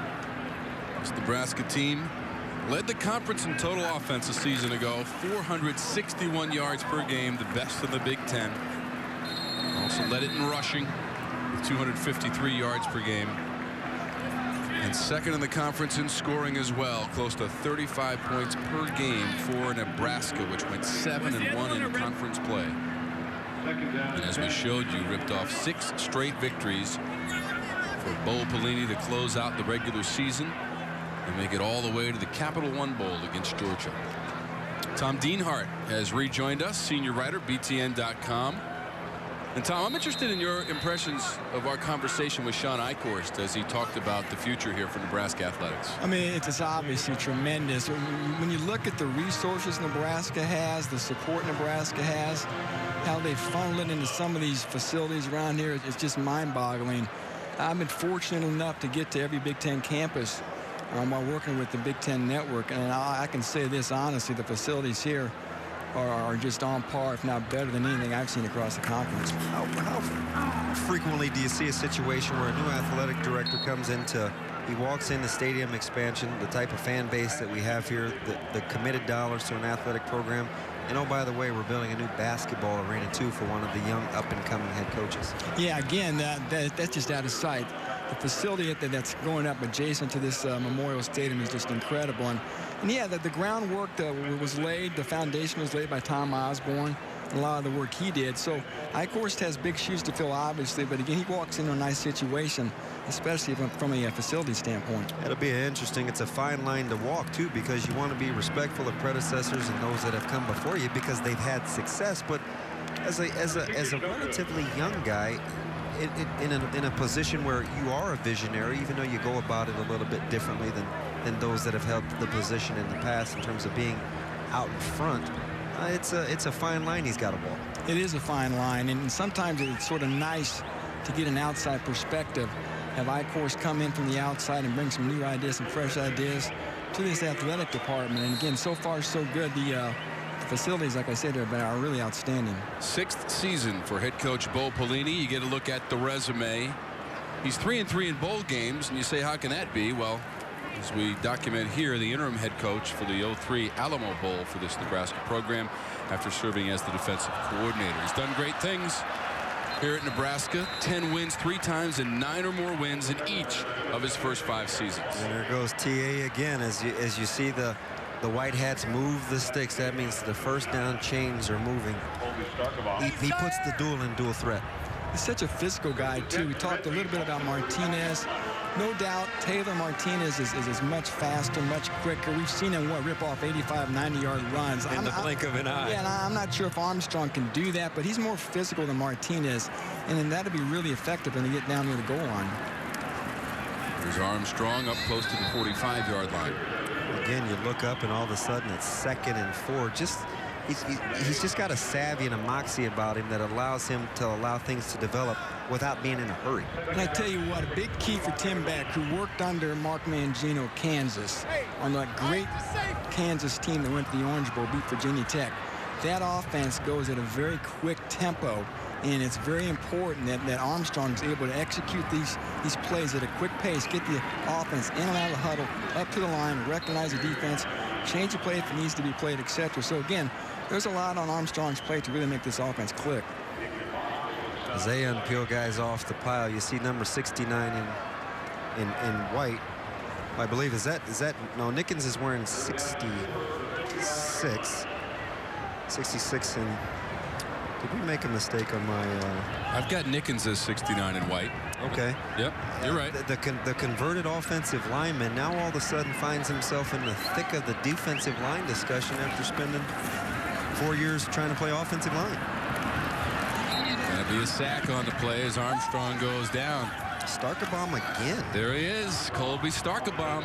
Damon, it's about finding ways for players to contribute to the team. I mean, I imagine when you were in school, some guys I'm sure made position changes, maybe not quite as radical as going from offense to defense or vice versa, but still, the sign of a good coaching staff is always being identifying talent and finding a way to use that talent in the right way. And it's interesting, too, because when you think about how you have to manage 85 scholarships, you need guys that can do multiple things for you if you truly want to maximize the small amounts of scholarships are now available to the other 117 or 18 Division I schools. And you know, Bo's got that NFL background, so he's used to working with short rosters at that level, 45, 48 guys on a roster, so he knows what it means to have a player with a lot of versatility. That was Kenny Bell who fielded that punt, made a successful fair catch. With the white ahead, 25-19. There were additional points given for the drills that we saw during the course of the game. And Kenny Bell, he's been working on his abs, hasn't he? Yeah, he has no problems. That's how I walk around prior to the broadcast. You know, showing he doesn't decide if he wants to show off the six-pack or the new tattoo that he was tweeting out when he got it a couple of months ago. He's quite a character. He's not eating too much Valentine's. You know, and one of the neat things about Kenny is he's a different guy. He loves hockey. He likes to hunt.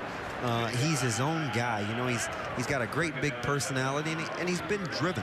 You know, he had a very quiet spring for a guy that in the social media has a big personality. I don't think he himself personally liked the way that the end of the season wound up for him. The bulk of his catches were made in the first half of the season. He's rededicated himself to being great out there on the football field. I just want his hair.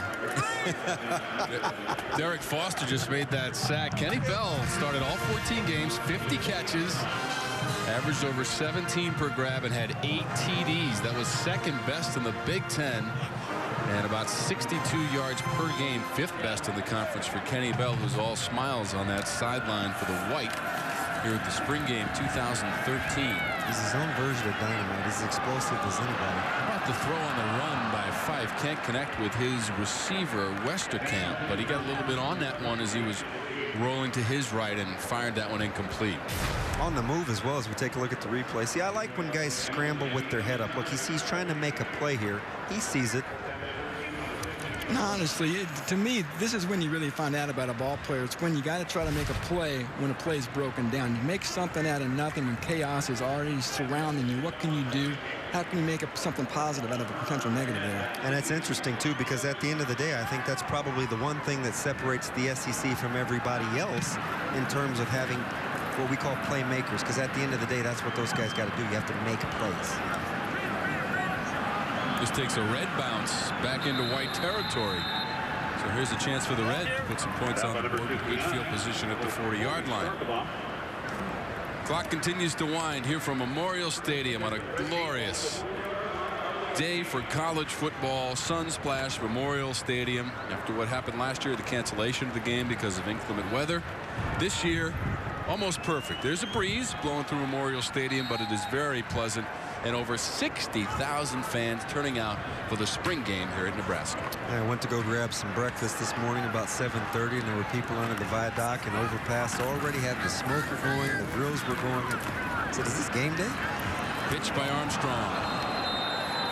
And a big hit coming up to make the play. Corey Cooper. I'll tell you, he did two things really well on this play. Armstrong's got to do a better job of taking it to him, and watch Cooper size that one up from a long ways away.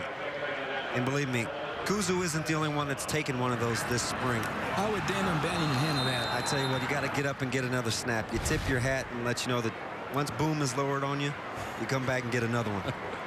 Final seconds of the third quarter. These guys are running pretty well here. DJ Singleton got to campus early, another young buck on the roster. Starkebom came up, make the play, and that'll do it for the third quarter. You know, Coach Pelini pretty serious, but sometimes they just break it down. The Harlem Shake, courtesy of the Nebraska football team. And that's Coach Bellini in the highlighted area. Cap on backwards. Harlem shaking it, Damon Benning. Coach Papucci's on the old down marker. Oh, goodness. This is spring football on the Big Ten Network. Start of the fourth quarter. Red against white here in Lincoln, Nebraska Memorial Stadium. Tom Wormy with you, along with a couple of legends who wore Husker uniforms. Damon Benning, Will Shields is on the sidelines, and senior writer from BTN.com, Tom Dienhart, kind enough to join us as well from our broadcast position high above Memorial Stadium, into the end zone, and a touchdown. Listen. But there are flags on the play, Damon Benning. And then, is that a helmet? There's something else there, too. Yeah, it is a helmet. But there are two flags down.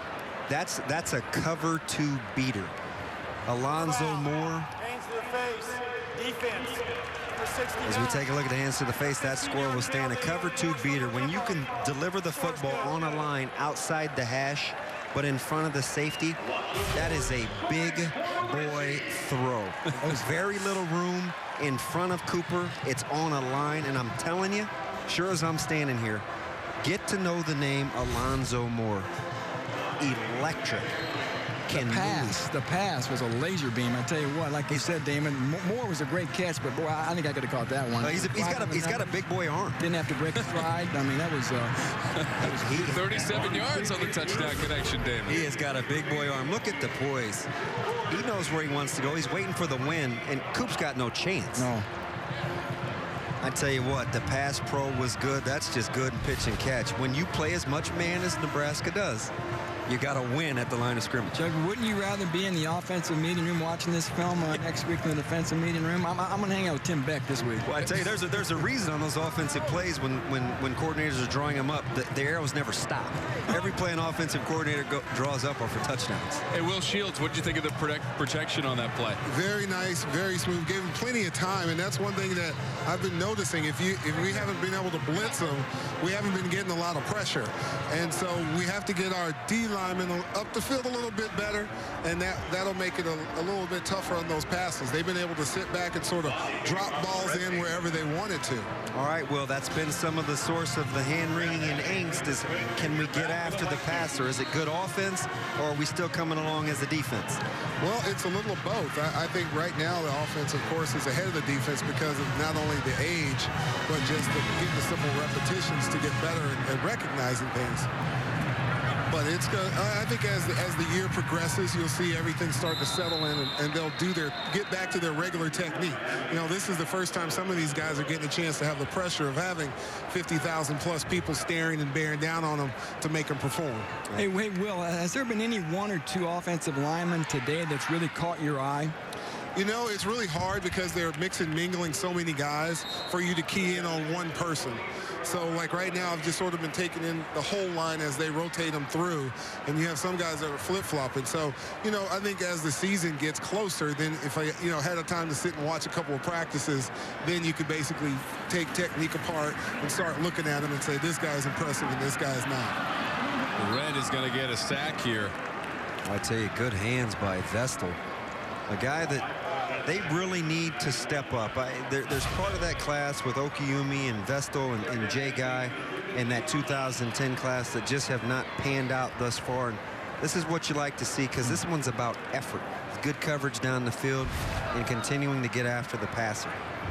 Vestal 6'5", 275, and a junior from Arlington, Texas. Pressure again by Vestal as Fife got that one away incomplete for the White. In Nebraska, obviously the pass rush is of big importance this year. You'd like to get a rush without having to blitz too much, obviously. That was a nice effort by Vestal. I just wanted to see Big Valentine today. I was disappointed during warm-ups to see him not suited up.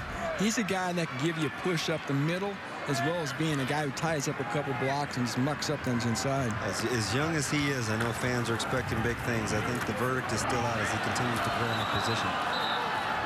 Now this guy, Thomas Brown, is one that the coaches get excited about. He doesn't come across as real sudden and fleet of foot, but he's so fluid and smooth as you take a look at the closing speed there and his ability to get after the quarterback. They put his hand on the ground in pass rush situations. He's very good there against tackles. I think they were actually listening to me because out of those last 3 plays, they had 3 pressure to the backfield pressure, guys making plays. So, you know, it's good to send that vibe out to the field from the sideline.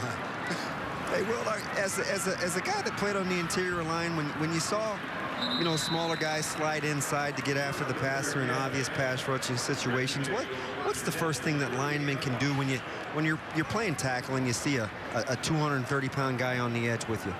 Well, what you have to do is dictate where they go. Always stay inside out, force them to the outside, and keep pushing them by. Because the simple fact, he's out there because he's more athletic than I am. So I've got to give him a one-way go. I can't go out here and say I'm going to outset him and let him come back inside unless I'm having help from inside out. So I think it becomes back to almost patience in a sense, learning how to get out to the point of apex to meet him, and yet not over-kicking him to where he can go underneath and make a big hit on the play inside of the quarterback. And guys, if any of these Nebraska players need a lesson in durability, they should go see Will Shields. 14 years with the Kansas City Chiefs, 12 times a Pro Bowler, in the Chiefs Hall of Fame. And Will, I want you to confirm this for me. Never missed a game, 224 games, 223 starts in the NFL. That is correct, sir. When you go, amazing. When are you going into Canton, Will? Well, you know, I made it to that final list twice and got bumped both times, so you'll get there. We'll see. Number 75, Will Shields, patrolling the sidelines for us this afternoon. What a privilege to have Will Shields, who could step right out on the field, put a helmet on and some pads and start playing, right, Will? I'll never say that again, that's for sure. You have to put a lot of knee braces and, you know, thumb taps. Damon says it all the time. I could do this again, no problem. Well, you know better. Don't believe that. You can do anything for one snap. Now, how about this for you guys? Let's take a look at this play here with Armstrong as quarterback. Eludes pressure. He's going to turn the corner.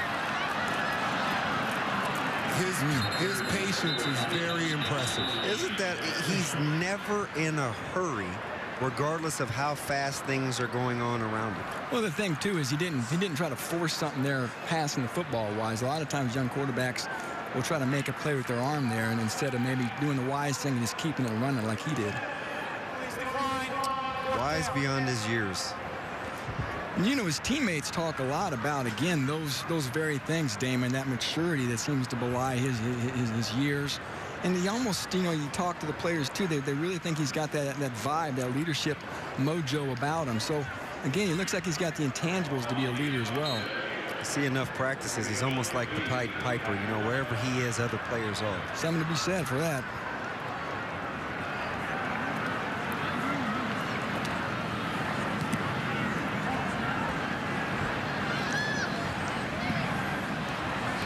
I have to ask Will about his son. Was your son a good football player, Will? Actually, I've got one. My youngest is the football player. The other ones are my other sons and daughters are all basketball players. Oh, all right. Yeah, it's hard to do that when they stretch up on you 6'6" and 7-foot and 6-foot girls. So it's really hard to keep them actually on the football field when they're that tall. Well, you've got a son here at Nebraska, right? Yes, I do. Yeah, tell us about watching him play. Oh, it's awesome. I mean, that's one thing we love about it is the simple fact I can come back home, feel good here being in Lincoln, but then again get a chance to see my son.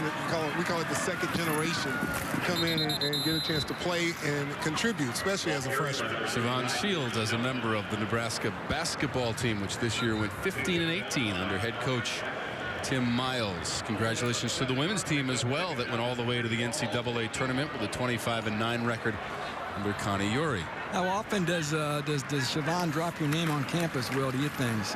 He doesn't. That's the thing about it. Most of the time they go, you're that Shields kid, Shields and Shields. So that's what's the good thing about it. He's, you know, like I say, there's nothing that he can do that would be disappointing or anything of that nature as far as a dad goes to him, and that's what I am. I'm just dad, so that's what he sees it as, and everyone else goes, oh yeah, you're Shields' son. Yeah, that's my dad. Hey, Will, as we take a look at number 39, Jordan Nelson, who was a nightmare for us to handle in the Metro at Omaha-Burke. A little change of pace in the backfield, huh? Yeah, just a little bit. Seems a little smaller, a little quick kind of back.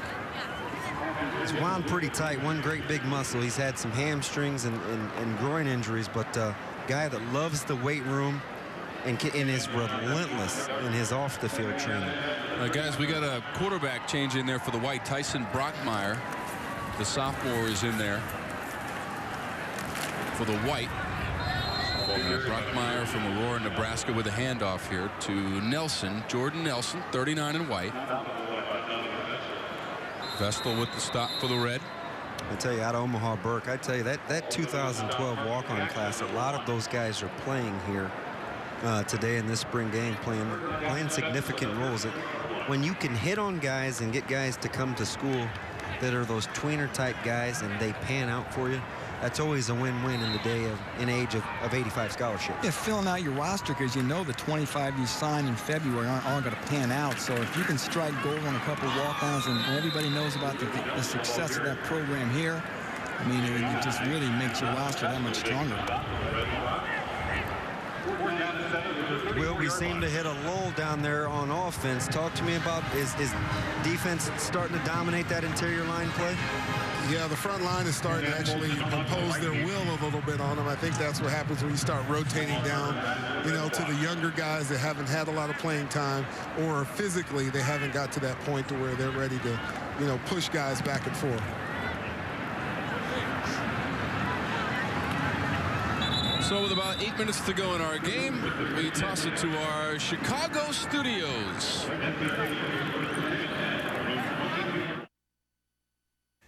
Tom and Damon, thank you very much. Coming up when this game is done, stay right where you are, because we are going to preview the Final Four. Michigan is taking on Syracuse. We have Sean Morris here in studio with me and Rick Pizzo. Plus, our crew is in Atlanta, and they have a handful of guests that will be joining them to preview the big game. The Final Four is on the way, and Michigan is in it. Remember, stick around right here at the end of this game for our Final Four preview. For now, back to you, Tom. Thank you, Mike, and we look forward to that, the very special edition of Big Ten and Beyond at the Final Four in Atlanta. Here it is, the 2013 Nebraska spring game, the red and the white. Got a one-point game right now. 7:45 to go. Tom Wormy along with Nebraska Husker football legends Damon Benning, Will Shields is on the sideline, and BTN.com senior writer Tom Dienhart, kind enough to join us here in the broadcast booth. Don't forget, you can get in touch with Tom on Twitter. Send him your questions as we watch a preview of the 2013 edition of the Nebraska Cornhuskers. Again, this is a special, it has a chance to be a special Nebraska team, I think. Again, the talent is so young. But again, not quite that young though, Tom. Well, you know, offensively, there you go. Yeah, that's going a little beyond the. Yep, that's a little Rex. That is Rex Hoffman. You got to get on them young, but again, this offense is going to keep Nebraska in just about every game. You open up with 5 home games, Damon. 5 home games. As we take a look nicely, that's a great ball right there. So again, this is a team that's got a great chance to repeat, get back to Indianapolis, make amends for the fiasco last year. Again, that defense comes around, then it could be a real special year. Now, Tom, what do you think Wisconsin under Anderson, who I think is a really good hire for the conference, can continue the continuity? They had a real good junior class coming back. Do you think they miss a beat, maybe going to the spread type offense? They may. There's going to be a transition there, and there's been a lot of coaching turnover. If you recall, even going into last year, Brett Bielema's staff really experienced a lot of turnover. Now an entire new coaching staff, for the most part, has been brought into Madison. So there's going to be a transition, but just remember this. Prior to leaving, Brett Bielema always said his 2013 team could be his best yet. So there's a lot of talent for Gary Anderson to work with. Coach Anderson, who spent the last 4 seasons as the head coach at Utah State. And the young man you see in the Nebraska football helmet is Jack Hoffman. And you may have seen the journey with Rex Burkhead and young Mr. Jack Hoffman, who is a 7-year-old pediatric cancer patient. He led the team out of the tunnel for the Wisconsin game. And that right there, number 22, one of the biggest Nebraska football fans. And how about this? He gets to walk out with the team and take a snap. This is really quite a moment for this young man. Well, I tell you what, this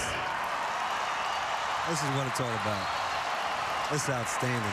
7-year-old Jack Hoffman, again, a pediatric cancer patient. Oh, I like that stance. You see that kid? Look at him. Looks like Damon Benning. Yeah, Ready to go. So he'll get the handoff. It is Hoffman running laterally. He's got a puller. To the 35. Hoffman to midfield. Hoffman, second level. He's got another gear. They are not going to catch him. Jack Hoffman to the end zone. Husker touchdown. Oh, there truly is no place like Nebraska. That is outstanding. I like the gear that he hit about the 40. Got outside the hash. He's all the way home. A 69-yard scamper. He had a nose for the end zone and was not going to be stopped. See, he got small. That's what we call getting small in the hole, Tom. He just became the leading rusher for the spring game 2013 here in Lincoln, Nebraska. Number 22 in red and white. That's a gaudy YPC, young man. Well, we certainly wish him all the best. 69. Officially 69 yards as Hoffman goes all the way to the Husker house. Rumble, young man, rumble. Even Coach Pelini over there for a high five for Hoffman. Maybe a waist high five. He's not even breathing heavy. Does that make you jealous, Tom? He took it all the way. Good blocking. They couldn't stop him. Tim Beck had a nice play drawn up. Like that, didn't he? He had two pullers out there. It's a fun moment. It's been quite a fun day, actually. Everybody involved. Our great Big Ten Network production crew here in Lincoln. Tom Wormy, Danny Benning, Tom Dienhart, Will Shields on the sidelines. Couple of Husker legends joining us. It's going to be a fun season here at Memorial Stadium. Huskers didn't lose one last year. As I mentioned before, they have gone 44 straight years with a winning record at home here at Memorial Stadium.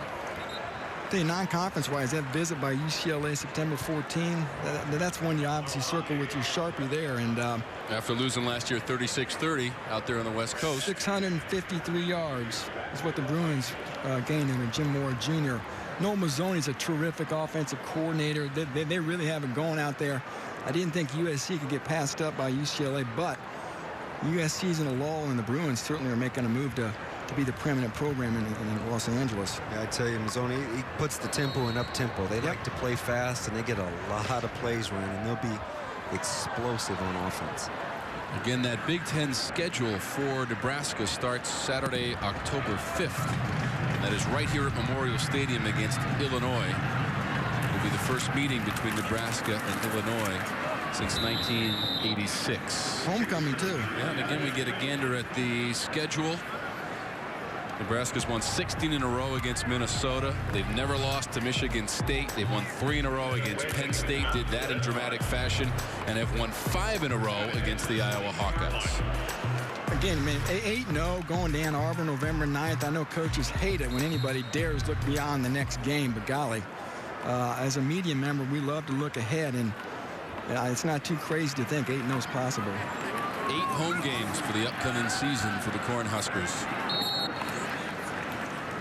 And again, look at the Big Ten road games at Purdue, at Minnesota, at Michigan, at Penn State. You still have to like your chances maybe to go 3-1. No worse than 2-2 at the very least, but 3-1 at the very least. Hey, and you still don't really know what you're going to get up there in East Lansing with Michigan State. Questions up there. Still trying to find themselves a little bit in terms of where they are.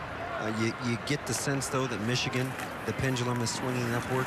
And again, in Wisconsin, as we alluded to, they bring back a wealth of talent. Michigan's a lot like Nebraska right now. A lot of young talent on defense in particular. Offensively, they're not nearly as far along as Nebraska, but defensively, Nebraska and Michigan are a lot alike with good, young, promising players. Would you like to be Wisconsin and lose a guy like Monte Ball and maybe have gotten better by committee with Gordon and White? Like these guys, Nebraska, the same way. Probably more adept home run hitters.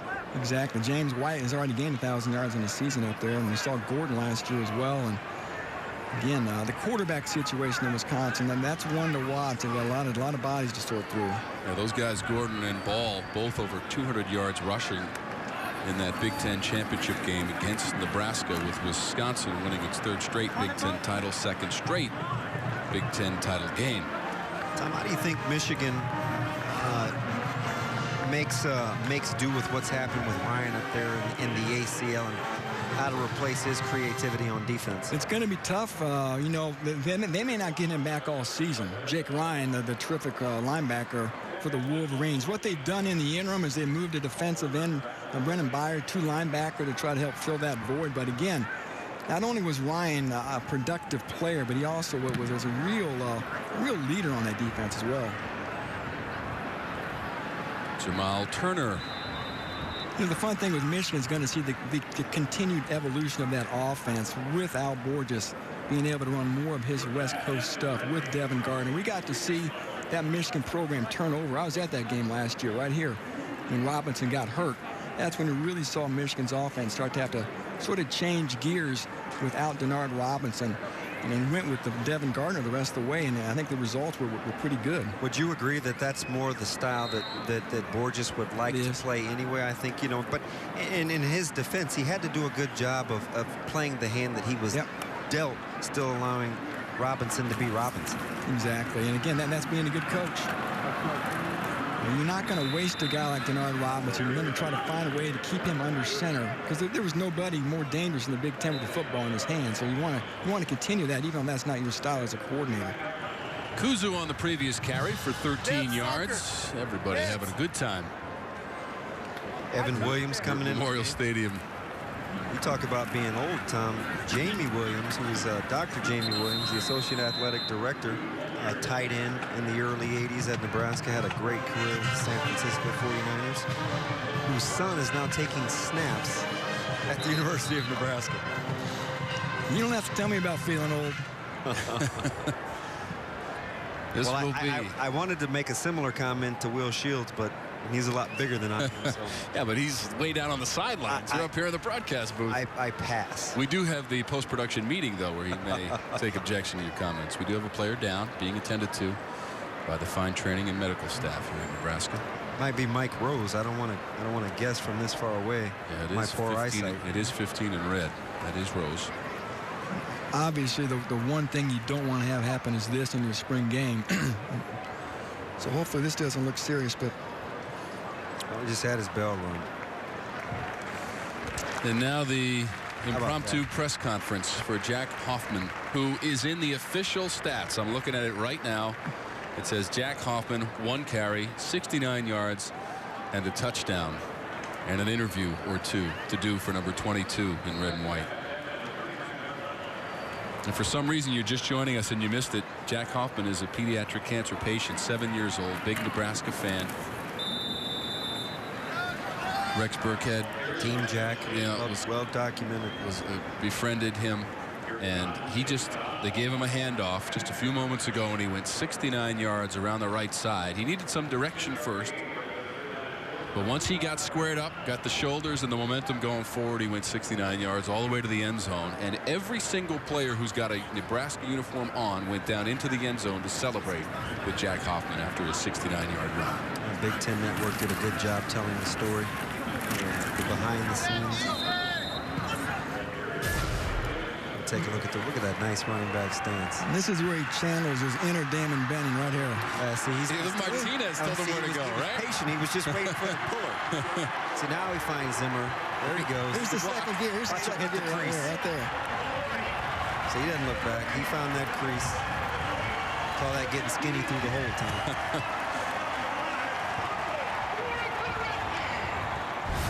Quite a moment for that young man, and well-deserved. Play of the day, right? Yeah. P.O.D. Play of the day for the 2013 Nebraska spring game.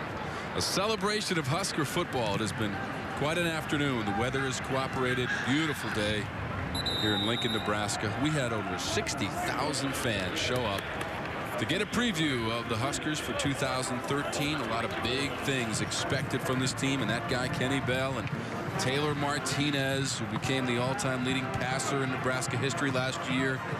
46 career TD passes, 31 career rush TDs for Martinez. He's kind of led the conference in total offense. He's got to top it, though. He's got to top it this coming season. Yeah, and I think that's going to be the benchmark. We know he'll put up the gaudy numbers, and he'll have a lot of records underneath his name, but you want to be able to you want to call yourself a champion and be able to hang one of those Big Ten banners. It's been quite a drought since Nebraska has won a conference title. 1999. And, you know, Damon, they're talking about what Taylor Martinez needs to do maybe to get more affirmation, more acclaim, is delivering that big win. Yeah, it is. He's got to get a couple of signature wins under his belt and put Nebraska in a position to, like we just talked about, Nice pass from Brockmeyer and complete. Number 83 for the White making the grab, Jared Blum. Well, a good bright spot for Nebraska today has been the tight end play.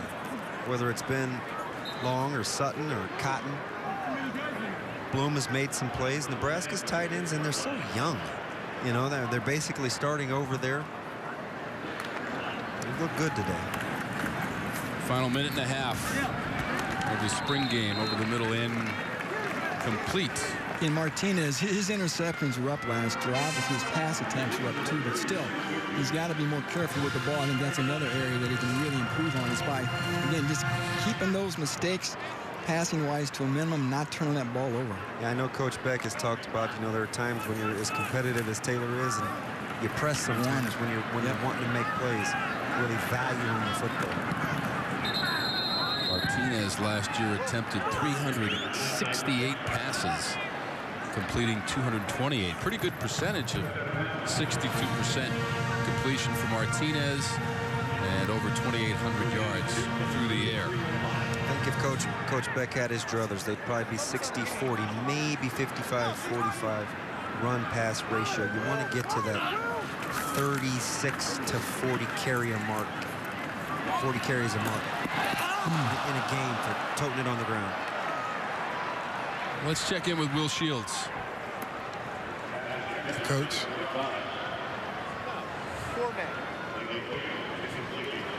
Hey, Coach, 52 seconds, put it in the books. What do you think? You know, obviously we were mixing and matching guys in there, and a lot of people hadn't played together, different issues. But you know what, the guys, you know, did a lot of good things. There were some things, and maybe we're not the finished product as a team right now, but when we get we've made a lot of progress this spring. I really like, especially the second half of spring. I think we've made a really good push, and you know, I think we've set ourselves up with a little foundation where I think we have a chance to be a good football team coming this fall. Awesome, Coach. I appreciate it. Thank you very much for having me. Thank you. Thanks, guys. Thank you, Will Shields, and thank you, Coach Pelini and the staff and everybody here at Nebraska for their hospitality and generosity welcoming our Big Ten Network crew.